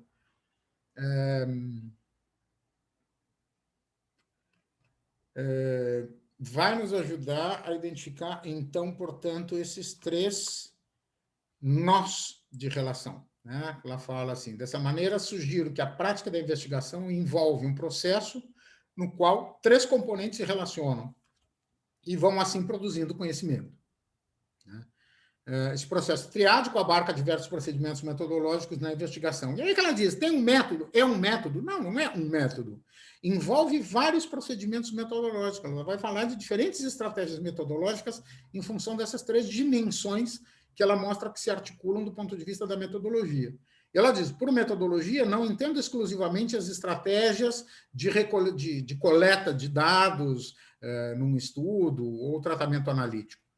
Por metodologia, ela entende todo um processo de articulação e ajuste permanente, todo o processo de articulação e ajuste permanente de 3 âmbitos: a dimensão teórica, o referente empírico e as perguntas do investigador. E tudo isso vai se mexendo. Na medida em que eu estou entrando e estou lendo, a teoria não está funcionando, eu vou ter que tirar aquele teórico do lugar. Quando eu tiro ele do lugar, eu posso falsear uma premissa que eu tinha lá no começo. E aí eu preciso recolocar a posição da minha pergunta que estava lá atrás. É muito comum que a gente formule no projeto e a gente entenda, por exemplo, na prática que a gente tem aqui no Brasil, que é fazer o exame de qualificação da tese e depois a defesa, muitas vezes a gente entende que na qualificação a gente anuncia os nossos objetivos de pesquisa, as nossas questões de pesquisa, e depois fica condenado a eles. Tu tem que cumprir aquele objetivo e tal. Não. Na medida em que quando tu formula os objetivos, quando tu formula a questão, tu está fora do campo, tu ainda está diante do campo, tu ainda está diante da pesquisa por acontecer. Então, tu formula isso como quem formula um plano de ensino. Eu discuto isso com o pessoal que está fazendo didática, por exemplo. Quando a gente organiza um plano de ensino de uma disciplina, a gente organiza, seleciona conteúdos, ordena, define as leituras que vai fazer sem conhecer o grupo, sem saber que alunos são esses. A gente tem vaga informação, são alunos do 5º semestre do curso tal, mas eu não sei quem são essas pessoas. No momento que a disciplina começa a funcionar, alguns movimentos vão se processar, e eu vou ter que alterar isso. Do ponto de vista do projeto de pesquisa, do mesmo jeito, eu faço escolhas teóricas e metodológicas antes de começar a pesquisa. Mas quando eu começo, eu vou sofrer interferência. E o que ela está dizendo a metodologia é todo um processo de articulação e ajuste permanente desses 3 campos. A dimensão teórica, e aqui ela diz que envolve a busca de consistência entre ao menos 3 princípios, que são os princípios ontológicos, que afinal, o que tu está estudando? A qualidade da educação. O que é educação? O que é qualidade? O que é? Como é que tu define ontologicamente essa coisa que está ali? E epistemológicos, portanto, qual é a matriz que tu está utilizando. Segundo, concernente à armação de um corpo conceitual de apoio, prática pedagógica, política pública, que outros objetos estão em questão quando tu fala na qualidade da educação, tá? Tu vai falar em política, tu vai falar de Brasil, tu vai falar de LDB, ou seja, que outros conceitos vão estar envolvidos aí, e o que ajuda, o que menciona, o que se refere ao que ela chama aqui de lógicas de intelecção, ou seja, de estratégias de pensamento, ou seja, de formulação das ideias. E aqui eu vou pensar, se eu tenho um pensamento que é construtivista, ou se eu vou fazer uma prática que é indutiva, se eu vou... isso tem a ver com como eu organizo o meu pensamento sobre as coisas que eu estou investigando. Isso é teoria. Eu posso operar com o meu pensamento seguindo uma lógica fenomenológica. Eu posso operar com o meu pensamento seguindo uma lógica que é dialética. Ou seja, diz respeito, então, à 3ª dimensão, o 3º âmbito do ponto de vista teórico qual é a lógica sob a qual o meu pensamento funciona. Tá? 2ª dimensão é o referente empírico, tá? E aí é que está, coisas vão aparecendo, ela fica dizendo, eu estava fazendo a pesquisa até 2015, mas começou a cair no meu colo um monte de coisa, eu ampliei até 2017, esse livro aqui foi publicado em 2019, e ela estava numa aflição medonha, porque ela estava fazendo a revisão da editora e estava descobrindo mais coisa que tinha no caminho. Não para de se mexer. O referente empírico é vivo, ele não para de se mexer. Então, o referente empírico documentado, que pode estar composto de diversos suportes materiais, impressos, pictóricos, videogravação, em códigos variados, linguísticos, icônicos, etc., e que envolve tanto o processo que se analisará, como as condições em que se produziu. Tá? Então, portanto, se eu vou pegar o discurso produzido do cara, não, mas é o corpus, é o discurso que ele fez na Câmara. Beleza, vamos levar em consideração como é que foi a entrada dele na Câmara. Ele foi convidado para fazer uma fala na Câmara.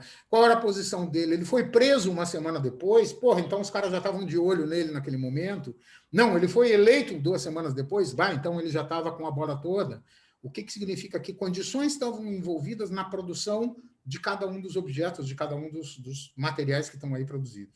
E a terceira dimensão, aquilo que a Jerusa perguntou antes, e que trago de novo, as perguntas do investigador, que envolvem, além o interesse por reiterar perguntas próprias do conhecimento que se ocupa, esforço sincero e rigoroso. Volto a falar, eu adoro que ela use essa ideia da sinceridade. Eu acho que boa parte dos nossos exercícios de pesquisa é cínico. Eu acho que a gente é cínico quando a gente faz pesquisa, muitas vezes, porque quando a gente começa, a gente faz algumas escolhas das quais a gente resiste a se ver livre. Mesmo que esfregue no nosso nariz que aquela teoria não está funcionando mais. Mas a gente queria tanto usar, mas eu gosto tanto do Foucault, mas o cara está caindo de maduro do lado, aparece uma outra evidência, mas tu acaba agarrado nisso aí. O que a gente faz? A gente fabrica algumas conexões que ela vai denunciar aqui como inadequadas, porque a gente não é sincero quando a gente opera, às vezes, com algumas dessas questões. Outra é quando a gente não enxerga ou não encontra no campo aquilo, ou quando a gente encontra no campo coisas que contradizem as nossas convicções, tá? Que levariam a uma mudança da pergunta. E a gente acaba jogando para baixo do tapete, que é para não levar em consideração. Tá? Ela diz, um esforço sincero e rigoroso que desloca, né, desprende o investigador para produzir conhecimento e, por isso, supõe um conhecimento relativo do campo problematizado. Ela vai falar um pouquinho nessa... Ela desenvolve, a partir disso, ela vai desenvolver e vai trabalhar com com cada uma dessas dimensões aqui, do ponto de vista procedimental. Né? Marcos, diga. Deixa eu atrapalhar mais um pouquinho. Claro. É que lendo o texto, eu estava lendo também junto umas outras coisas aqui do grupo de pesquisa e tudo mais. Não sei se minha cabeça ficou criando relação, mas acho que não, porque a base epistemológica acho que é a mesma, mas eu posso pensar que esse ajuste permanente que ela vem trazendo, né, dessas 3 dimensões, principalmente do teórico e do referente empírico, eu fiquei pensando se eu poderia casar com o revezamento teoria e prática do Silvio Galo. Pode, eu acho que o revezamento teoria e prática que o Silvio propõe é um expediente que te ajuda justamente a fazer essa contraposição para lá e para cá. Tá?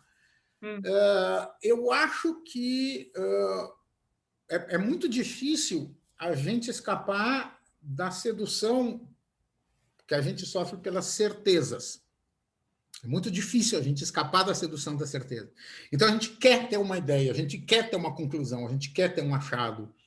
E outra que, no decorrer da pesquisa, até porque estamos falando de pesquisa de doutorado que tem que acontecer em 4 anos, num dado momento, tu tem que dar um basta nisso. Tá? E tu tem que artificialmente interromper esse fluxo de revezamento, por exemplo, entre teoria e prática. Tem que dizer, bom, chega, para de colocar em questão isso, eu preciso encontrar. Quando depois de doutoramento tu vai virar pesquisador o resto da vida, bom, esse revezamento vai acontecer dali para sempre.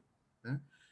Eu percebo em mim, na minha trajetória, levar em consideração assim, os diferentes seminários que eu ofereço a cada semestre e tal, e os métodos de pesquisa, e como eu faço as orientações, e como isso funciona, eu com frequência, tem alguns textos que, para mim, são emblemáticos. Tá? Vai lá um artigo do Kant, um texto do Foucault, um texto do Laclau, não sei das quantas, e que eles acabam sendo recorrentes nas minhas disciplinas, diferentes seminários. E não raro eu tenho estudantes, alunos que dizem assim, pai, nós já lemos isso no ano passado. Tá bem, mas vamos parar e vamos ler de novo. Por quê? Porque tem um deslocamento, entendeu? Tem alguns textos que eu acho daqueles, assim, sabe aqueles 10 que tu levaria para uma ilha deserta?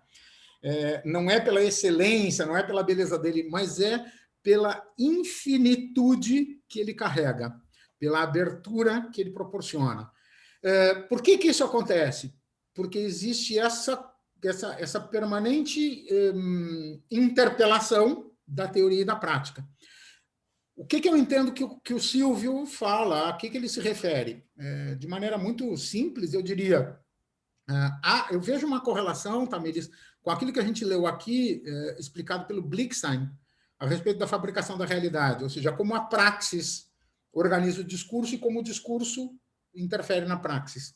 Tá? E ele vai dizendo como, pelo tipo de relações que eu estabeleço com o mundo, com as coisas, e pela interferência que eu sofro, eu altero as minhas lógicas de significação, eu produzo novos sentidos e, portanto, eu acabo contribuindo para que aconteçam mudanças na formação discursiva que está em funcionamento no meu meio. E, ao produzir mudanças na formação discursiva, eu induzo, de alguma maneira, também, eu favoreço, proporciono, eu permito que aconteçam mudanças na prática, na praxis.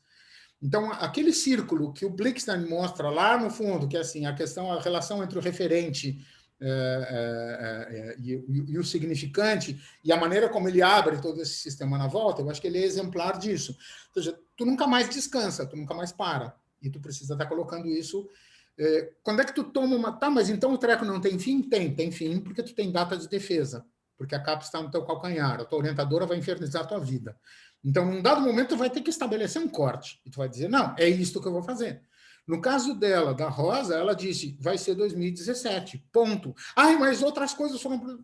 Ponto. Isso vai ser, quem sabe, depois eu amplio isso. Né? Então, que outras coisas vão ser produzidas a partir desse arranjo. E, da mesma maneira, novos referentes, novos elementos teóricos podem estar sendo introduzidos aí no meio. Quando tu faz uma investigação que é maravilhosa, como essa que ela está fazendo, tu entra em contato com teorias que tu não conhecia, por exemplo. Com teóricos que tu nunca tinha levado em consideração.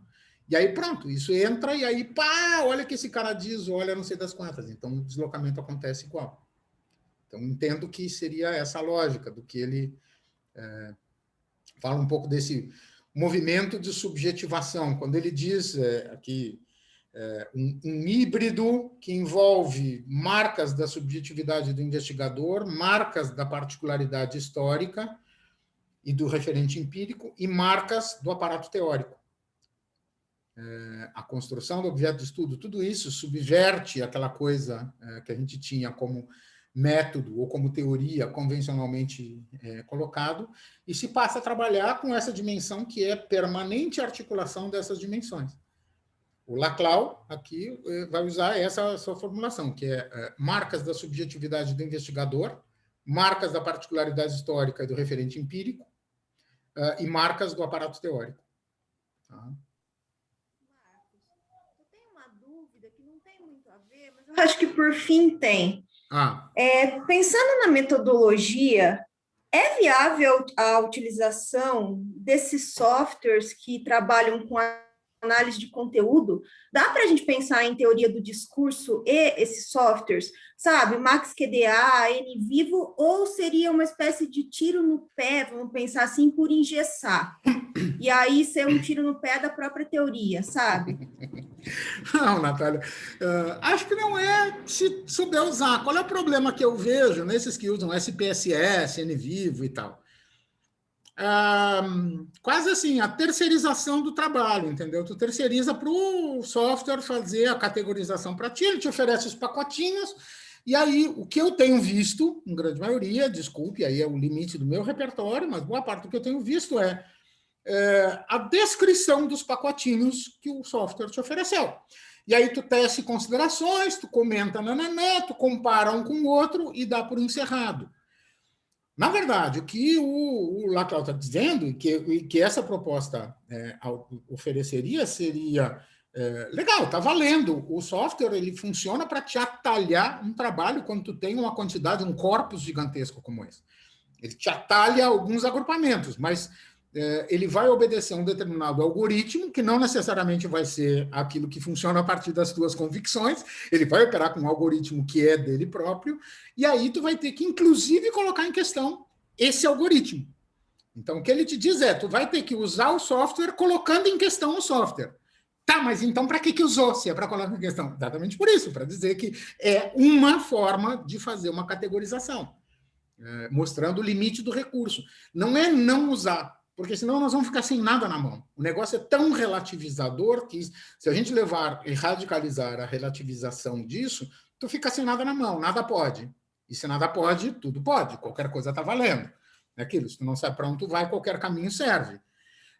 Mas também tu não pode ser refém do objeto achando que ele vai te salvar a vida ou resolver teus problemas. Ele não vai.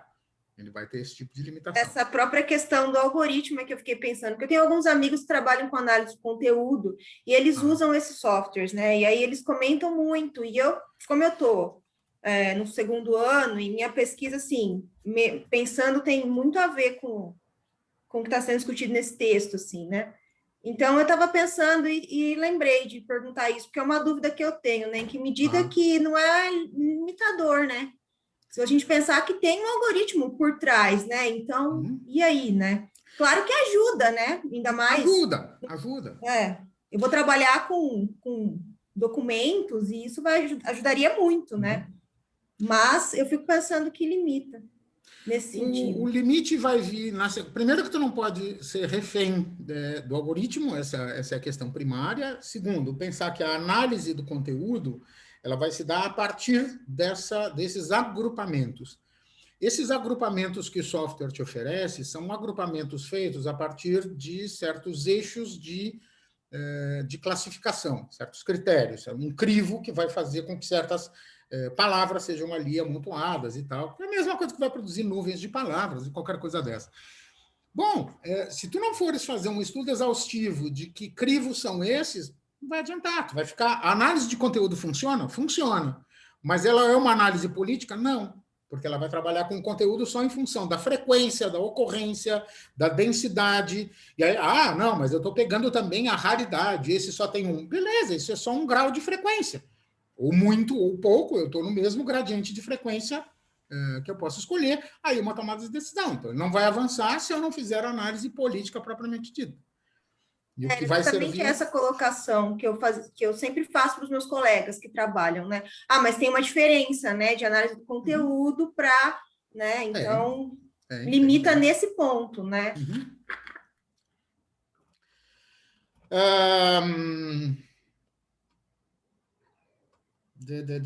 Queria pegar aquela fala da coisa das teorias, eu queria era pegar a questão da dimensão ontológica para a gente poder avançar, que já estamos no 20 para as 4, já passou 10 minutos do fim da aula, mas agora azar, nós vamos até as 4 hoje. Dessa matriz toda, me importa que a gente destaque o tal do componente teórico, tá? Eu queria que a gente levasse isso em consideração, porque vai ser importante para a semana que vem a conversa com a Miriam e vai ser muito importante para a conversa com a própria Rosa na outra semana. Ela diz assim, que a questão, então, do componente teórico, desde a perspectiva aqui assumida, envolve posicionamentos ontológicos e epistemológicos, como ela já desenvolveu, lógicas de intelecção e trama conceitual. É aquilo que ela apontou lá no começo, quando ela estava dizendo que lógica eu uso para pensar, a questão do posicionamento ontológico, que são as próprias definições das coisas com as quais eu opero, epistemológico como matriz, e aí nós vamos pensar que estratégias eu vou utilizar, e a trama conceitual. E ela diz, é constitutiva da produção de conhecimentos, já que permite ao investigador ter um referente distinto da imediatez e o senso comum, né, para contrastar suas percepções e registro dos processos que examina. O que ela está dizendo? A escolha teórica ela serve como ponto de partida para a gente não se colar no senso comum. Tá? Então, quando eu falo na educação profissional, o que tu está tratando por educação profissional? Que conceito é esse? Qual é o conceito de profissão? Então, tu vai buscar a teoria para não ficar no senso comum, para não ficar numa impressão, né? Numa leitura impressionista, superficial de um determinado objeto. Então, primeiro recurso, primeiro dispositivo mais básico é utilizar a teoria para escapar da captura do senso comum. E ela diz, se o conhecimento que se produz sobre o social tem como parte do seu referente empírico, e o senso comum, o saber público, a opinião admitida, as crenças e demais, ele requer, de maneira ineludível, um corpo conceitual que lhe permita uma distância mínima do seu referente empírico para poder analisar e interpretar. Cuidem que ela vai usar um recurso que é típico, e ela vai destacar aqui, um recurso que é típico, clássico da fenomenologia, que é a distância entre sujeito e objeto, reconhecendo que sujeito e objeto são indissociáveis, não existe sujeito em si, como não existe objeto em si, o sujeito é sempre sujeito de alguma coisa, o objeto é sempre objeto para um sujeito, mas eu preciso de uma distância mínima em relação ao referente para poder analisar e interpretá-lo. Que distância mínima é essa? Não é de neutralidade, não é de distância, não é de afastamento, mas é de enunciação. O trabalho de enunciação vai produzir uma dissociação momentânea, instantânea, entre o sujeito que enuncia e o objeto do discurso que está sendo enunciado. E a teoria funciona aí como esse dispositivo, como esse artefato que proporciona esse pequeno distanciamento. Segundo Michel Foucault, de acordo com Gramsci, de acordo com a LDB, de acordo com não sei o quê, quando tu coloca um de acordo com alguma coisa, tu está buscando uma referência teórica, tu está produzindo esse mínimo distanciamento entre o sujeito que está interpretando e o referente empírico que está sendo analisado. E o que ele está dizendo? Que o conhecimento se produz sobre o social, tem como parte do seu referente empírico o quê? O senso comum, o saber público, a opinião admitida, as crenças e o corpo conceitual. Tudo isso faz parte. Eu não posso simplesmente desconsiderar aquilo a que se refere o senso comum. Eu preciso trazer isso junto. E aí o uso da teoria vai me ajudar. E aí ela diz, é importante examinar o uso das teorias, como se incorporam e que efeitos gera o anterior no conhecimento produzido. E aquilo que eu dizia, boa parte da escolha teórica num trabalho de pesquisa, especialmente mestrado e doutorado, é feito antes de começar a pesquisa. Quando se vai para o campo, quando se vai para campo empírico, seja análise documental, seja entrevistas, o que quer que seja, a gente já está operando com referencial teórico. Tá? O marco teórico já está demarcado. E aí tem que pensar em como é que uma coisa interfere sobre a outra nesse movimento. Eu preciso fazer esse recurso. Que ela diz, aqui de um modo muito geral, e é isso que eu quero olhar para cá e depois olhar lá dentro da pesquisa dela, ela diz, existem usos estéreis da teoria, que são bastante generalizados. Usos ingênuos, usos rituais ou normativos. Meu Deus, fazer uma pesquisa em educação sem citar Paulo Freire, Deus o livre. Então, tu enfia uma frase dele lá no meio, tu traz um negócio, uma teoria, um campo, sei lá, que seja o Marx, ou Bourdieu, ou qualquer coisa, tem gente que usa só por isso. Ou normativos, porque tu está no tal programa, então aqui no programa tu tem que usar necessariamente, sei lá, estou pensando, Gabriela Reck vai me dar nos dedos, Gabriel também, mas a interferência e quase normatividade estabelecida por um outro programa aqui da PUC, que estabelece a prevalência da análise textual discursiva sobre outras abordagens teóricas. Enfim, é um uso normativo, quando se exige esse tipo de condição. Enfim, uso teoricista, fatuoso, ostentoso, defensivo, ou outros que também obturam a relação com a dimensão situada do problema. Me agrada muito essa palavra, também quando ela diz que a teoria pode obturar. Obturar no sentido, pensa no obturador de uma câmera. Ele abre ou fecha. A teoria escolhida ela pode favorecer a expansão do olhar e a expansão do próprio objeto que eu estou olhando, o campo que eu estou olhando, como ele pode fechar, reduzir, limitar. Tá? Vai ser isso, o tempo inteiro eu vou ter essa possibilidade de interferência sobre a realidade. E nós não podemos não levar isso em consideração. A escolha do campo teórico não pode ser um capricho, não pode ser porque está na moda, não pode ser porque eu ouvi dizer, não pode ser porque eu gosto. Mesmo que eu goste, eu tenho que levar em consideração o potencial de obturação que essa escolha teórica está fazendo sobre o campo, sobre a constituição do referente empírico com o qual eu vou trabalhar. Ou seja, o quanto a teoria é fabricadora, ela contribui com a fabricação de óculos sociais, de estereótipos a partir dos quais eu vou ler a realidade. E, portanto, eu vou produzir, por exemplo, corredores isotópicos, se eu pensar na leitura lá do Blixen, né? Segundo, que ela caracteriza que usos desqualificadores, o prático, o metodológico, o político e outros mais. Ou seja, quando uma teoria desqualifica a outra, quando uma teoria exclui a outra, seja metodologicamente, seja politicamente, seja prático. O que ela diz... deixa eu voltar Desculpem, eu vou fazer uma esculhambação aqui na tela que vocês estão vendo, mas eu quero entrar no capítulo em que ela própria faz a análise. Quando ela coloca isso em prática, nós estamos lendo o texto da introdução, tá? E na introdução ela está simplesmente postulando isso como uma ideia. E na prática, na pesquisa que ela faz, ela lá adiante, lá na página 166, ela vai pegar desse conjunto empírico que ela investigou, que são 600 e tantos trabalhos, ela vai fazer uma análise do uso da perspectiva teórica, tá? De como a teoria foi utilizada aí dentro, né?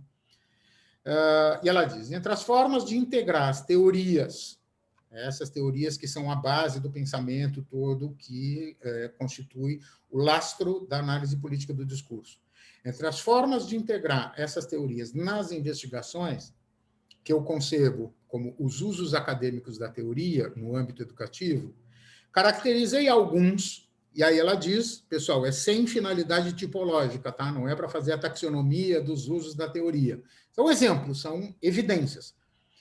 Mas sabendo que nem são todos os possíveis, nem ela está tentando esgotar isso como uma tipologia, uma taxonomia, nem está tentando esgotar como todos os possíveis, e nem eles aparecem em estado puro, mas sobredeterminados, né? A gente já falou na ideia da sobredeterminação, como é que isso funciona. Então, do material que ela investigou, que modos ela enxerga como exemplo?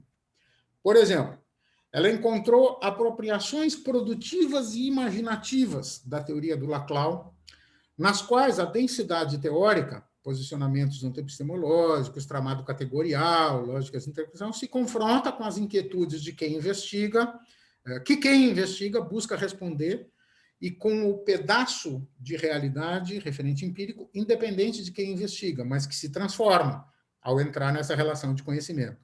Ela diz, são apropriações produtivas e imaginativas. Quando eu me sirvo da teoria e eu coloco ela a serviço desse jogo de confronto entre as minhas inquietudes, as minhas perguntas e os movimentos que a realidade está produzindo. E aí a apropriação teórica vem ajudar, digamos, a azeitar essa relação entre o sujeito que investiga e a realidade que está sendo investigada. Ela diz, essas apropriações implicam colocar em tensão aqueles três ângulos mencionados, a pergunta, o referente teórico e o referente empírico, e buscam propor outras formas de ver, analisar os diversos objetos do nosso interesse. Então, eventualmente, a teoria do Laclau ajuda a ver a educação de outra forma, a ver as relações de poder de outra forma, a problematizar de outra maneira. Então, é um jeito que ela chama de apropriação produtiva e imaginativa, quando ela dá conta de ampliar o objeto que está sendo investigado. Segundo, usos mediante os quais é possível problematizar aquilo que aparece como normal. E ela diz, em Foucault, a problematização é uma prática que vincula os momentos arqueológicos, genealógicos e tal, e aí ele questiona a história, que busca as origens, em função daquilo que é imprevisível, como isso funciona. No que ela sinaliza aqui, a partir dessa questão que o Foucault mostra desse movimento, é que ela diz que o perspectivismo, o historicismo, o caráter mediado da relação entre o mundo exterior e o conhecimento saltam aos olhos de quem está investigando. Então, eu uso... isso é uma coisa que eu tenho feito aqui o tempo todo, tá? Dentro da disciplina. Eu estou usando a teoria do Laclau quando eu coloco em questão a disputa dos grupos pelas vacinas, tá? Que eu dei exemplo agora no começo da aula. Eu estou usando a teoria para produzir um certo perspectivismo na análise daquilo que supostamente estava dado como normal. Eu estou seguindo a regra, é isso, tem lá uma categoria que está organizando justamente para tentar produzir um fluxo de normalização da concessão da vacina para o estabelecimento de grupos prioritários, e eu estou usando a teoria do Laclau para mostrar, para problematizar essa normalidade que foi instituída a partir de uma decisão, de um decreto que incluiu o grupo da saúde, genericamente, como grupo prioritário. Tá? Então, na verdade, o que ela está dizendo é isso. Esses posicionamentos ontológicos têm consequências epistemológicas que são o perspectivismo. Não, isso é do teu ponto de vista. Beleza, está valendo. Quero discutir. O historicismo é nesta época, é agora, não é antes nem depois. O caráter mediado da relação entre o mundo exterior e o conhecimento e assim por diante. Terceiro, o uso que põe sob suspeita o que aparece como imediato ou natural. Uma outra forma de problematização. Mas, do mesmo jeito, quando a gente falava também hoje cedo a respeito das corporações, das práticas corporativas, que é como funciona, é como a gente tem o dia a dia. Hoje, a nossa sociedade está muito mais organizada em torno da matriz institucional, de um institucionalismo que converge para as práticas corporativas, e isso está naturalizado dentro da sociedade.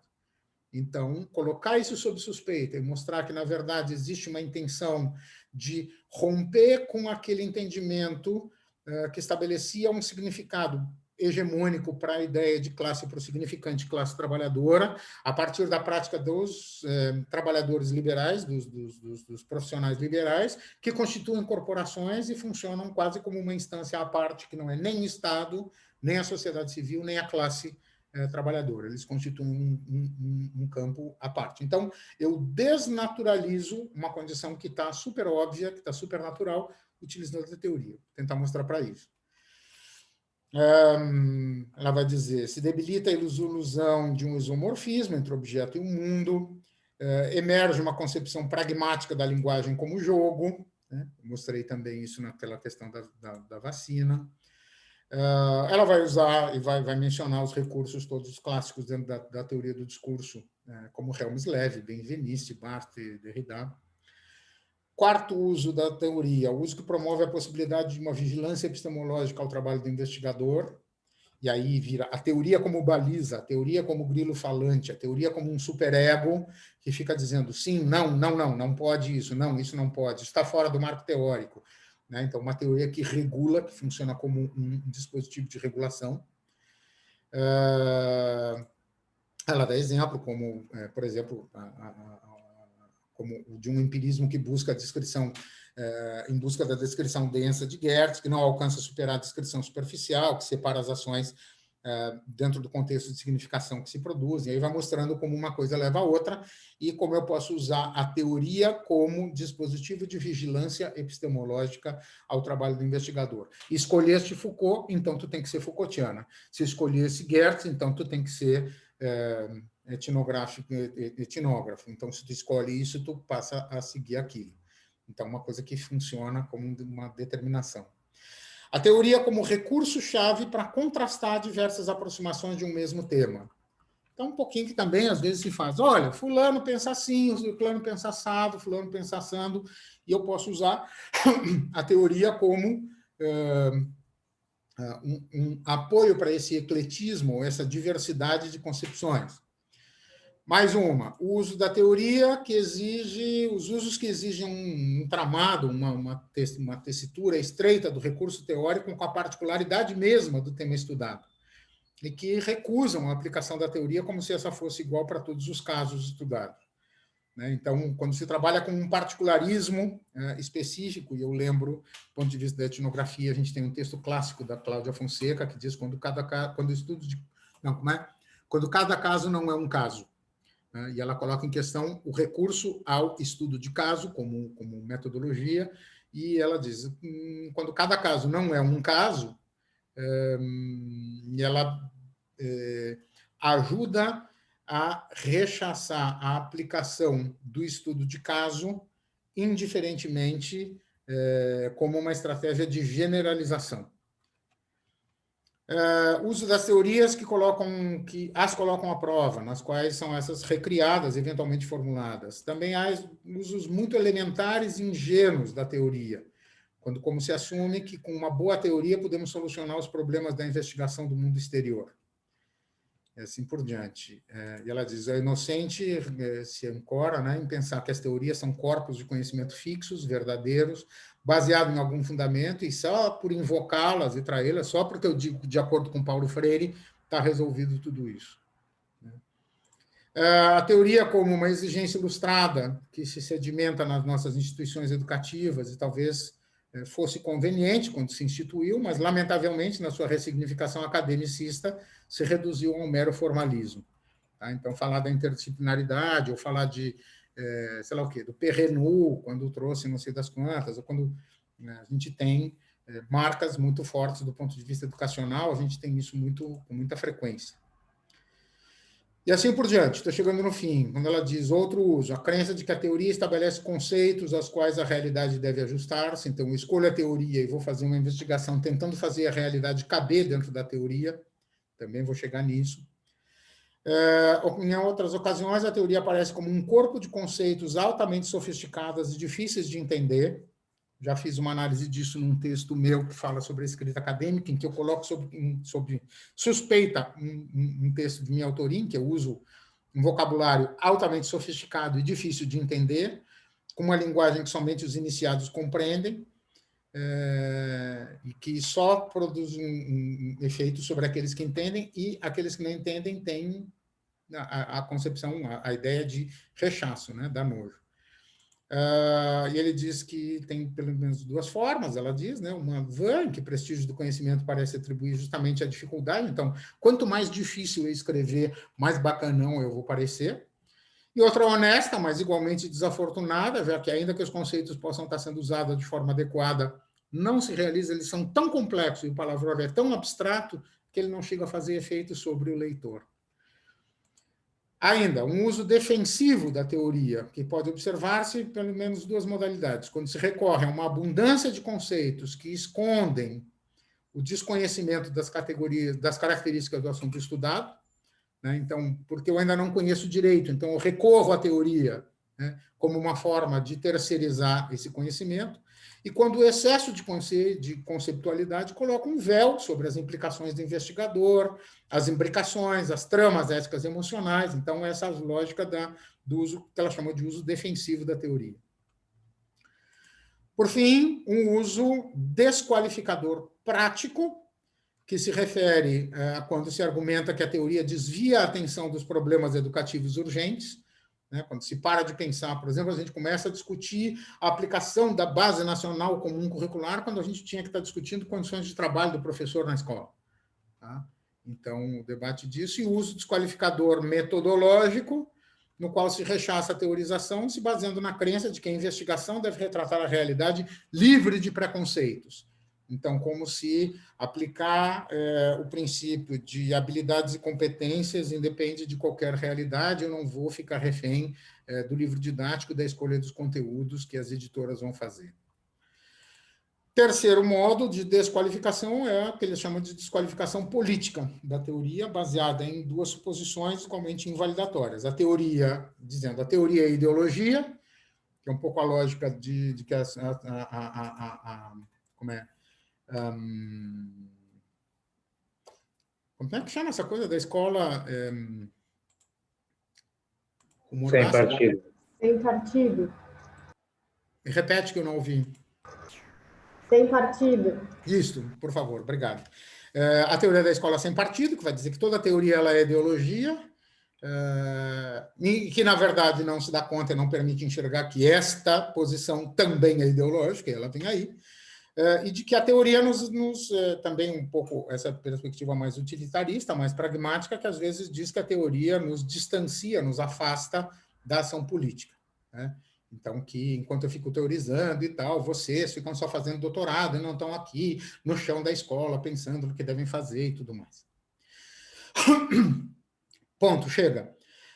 O que eu queria mostrar para vocês? Nessas páginas, que são 6 páginas, que ela levanta, que ela diz, eu não vou fazer uma tipologia, não pretendo esgotar, eu só vou fazer um inventário de diferentes usos, diferentes modos de utilização da teoria, de como a teoria do Laclau foi utilizada em boa parte desses escritos.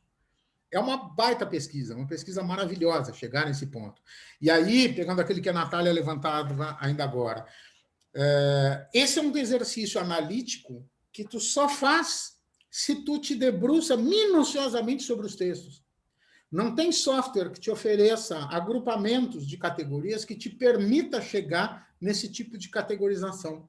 Esse tipo de categorização, esse tipo de reflexão que ela está produzindo, é efeito de uma análise minuciosa, meticulosa. Tu tem que entrar dentro do texto e entender a intenção que o autor teve e como ele estabeleceu conexões e como é que ele fez o uso da teoria. Porque simplesmente o software vai te ler, a teoria está lá, ponto. O software não consegue encontrar essa sutileza política e ética do modo como a teoria foi utilizada na escrita desse material, nessa produção. Deixa eu tirar isso daqui, voltar para cá. Enfim, queria mostrar para vocês esse detalhamento, não vou dar conta de chegar lá na parte da conclusão, não consigo chegar lá nessa doideira, nisso que está colocado lá para diante, e dizer, na semana que vem, então, a gente tem o material da Miriam, que também foi produzido ano passado, ele foi publicado, acho que em outubro do ano passado, a partir de uma análise específica que é essa questão do entendimento da escola. Eu apresento a Miriam de novo na semana que vem, mas a Miriam ela é hoje coordenadora do doutorado em Ciências da Educação da Universidade Nacional de La Plata. É pesquisadora também na UBA, na Universidade de Buenos Aires, e na UNIP, na Universidade Pedagógica. Ela, além disso, ela trabalha no governo da província de Buenos Aires, ela é diretora de ensino secundário na província, então ela tem uma inserção política bem significativa. E uma mulher que vem trabalhando com a discussão da estética e da sensibilidade muito grandemente. O grupo de pesquisa que ela coordena é justamente as marcas da educação sensível, da formação da sensibilidade na Argentina na segunda metade a partir da segunda metade do século XX. Desculpem ter avançado, não conseguia parar, coisa da compulsão, e juntou, tinha a aula passada, mais a fala do Laclau no meio do caminho, mais essa leitura, não deu para dar conta de deixar isso tudo de fora. Peço desculpas por ter avançado até agora, mas achei que era necessário. Alguma questão ainda, algum ponto, algum tópico, antes da gente se despedir, fechar? Não, só dizer que é muito necessário mesmo. Foi ótimo. Estão cortando os cabelos das doutoras na cidade, é isso? Pessoal assim, doutorou, passa no barbeiro e corta o cabelo, é isso? Tinha liquidação no cabeleireiro do bairro. Eu quero dizer que eu estou adorando esse atraso aí, porque eu chego atrasada e a aula avança, então é um presente para mim. Eu Legal, chego Renata. pro fim ainda, mas depois ainda pega... super ganho. Estou ganhando bônus, eu estou adorando, né? Pega a gravação para ver o começo da aula, depois lá. Sim, a outra aula que eu entrei já assim também, quase na saída, né? Eu vi, legal. Daí eu pude ver ali metade da aula, né? Daí depois eu já tinha acompanhado o restante, então agora eu só vejo o início de novo. Ótimo, obrigada, professora. Natália, Tamires, tudo em cima? Essa última questão que tu colocasse, prof, da questão de fazer o doutorado e estar no chão da escola, isso daí é uma coisa que dá para resolver, né? As outras é um pouco mais complicado, mas essa ainda tem como... Dá, e a questão é como é que tu entender que as duas coisas estão te tensionando e vão tensionar o tempo inteiro. É um tensionamento. E vai produzir um deslocamento do sujeito o tempo todo. E essa que tem que ser a graça, né? Né? Quando eu comecei a minha vida científica, eu trabalhava com carrapato. E daí eu lembro que eu tinha 16 anos, primeiro congresso que eu assisti sobre carrapato bovino. E daí um professor argentino falando da questão da resistência, né? E daí eu assisti a palestra dele, e daí no final da palestra o professor, que era coordenador do grupo de pesquisa, perguntou se eu tinha entendido. Aí eu disse assim, sim, ele explicou qual é a graça do teu trabalho, porque se o carrapato não ficasse resistente, tu não ia ter o que fazer. É isso aí. Ele começou a rir. Se a realidade não se modifica, se não produz isso, bom, tá. Não, é isso aí. E, bom, é isso aí, a realidade escapa ao nosso controle o tempo todo. Tamires, tudo em cima, tudo tranquilo? Tranquilo, Marcos. Tá, bem. Tá joia. Então, pessoal, boa semana, bom trabalho, nos vemos. Valeu. E tá lá a leitura da Miriam para acontecer para a semana que vem, a gente bate papo com ela, então. Tá bem? Bons dias, boa tarde, até mais todos.